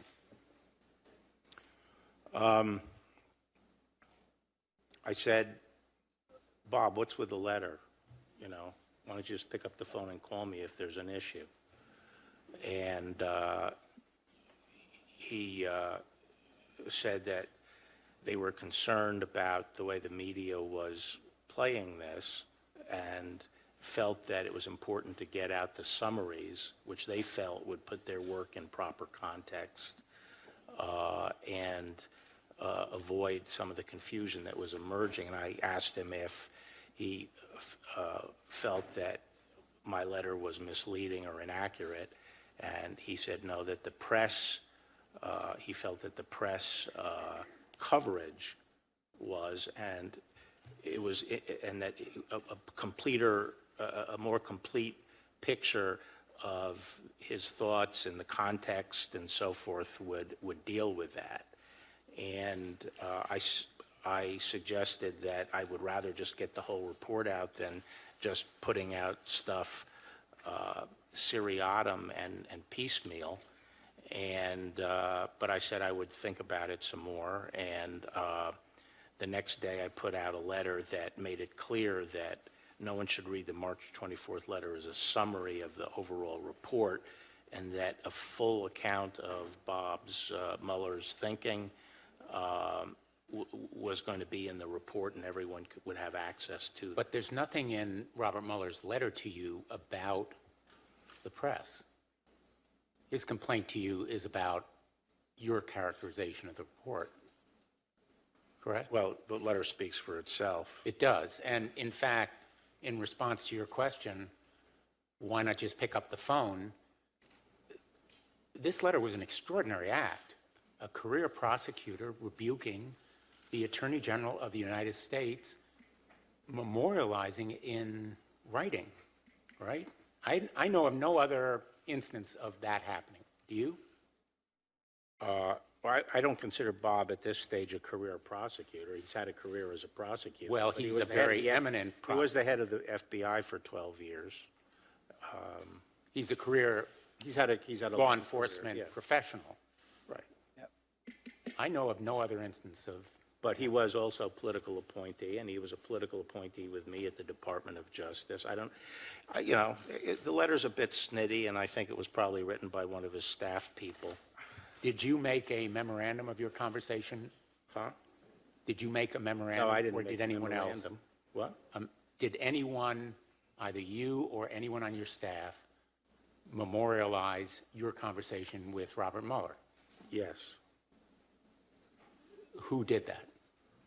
There were notes taken of the call. May we have those notes? No.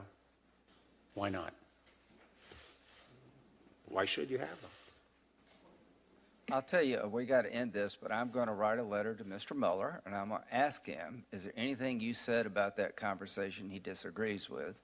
And if there is, he can come and tell us. Right. So the hearing is now over. And If I Senator may just- Blumenthal, I promise you that if there's any, Mr. Mueller will have a chance to make sure that the conversation relayed by Attorney General Barr is accurate. And I'm going to give him a chance to correct anything you said that he finds misleading or inaccurate, and that will be it. Okay. 5 seconds. Attorney General Barr, I just want to thank you for your service to our country, and I especially today want to thank you for your civility and your composure amidst what has been a needlessly and unfairly hostile environment. Your professionalism has been remarkable. I'm grateful. Thank you. From my point of view, it was pretty interesting, and it got off in a ditch every now and then, but generally speaking, the committee did pretty good, and this is what democracy is all about.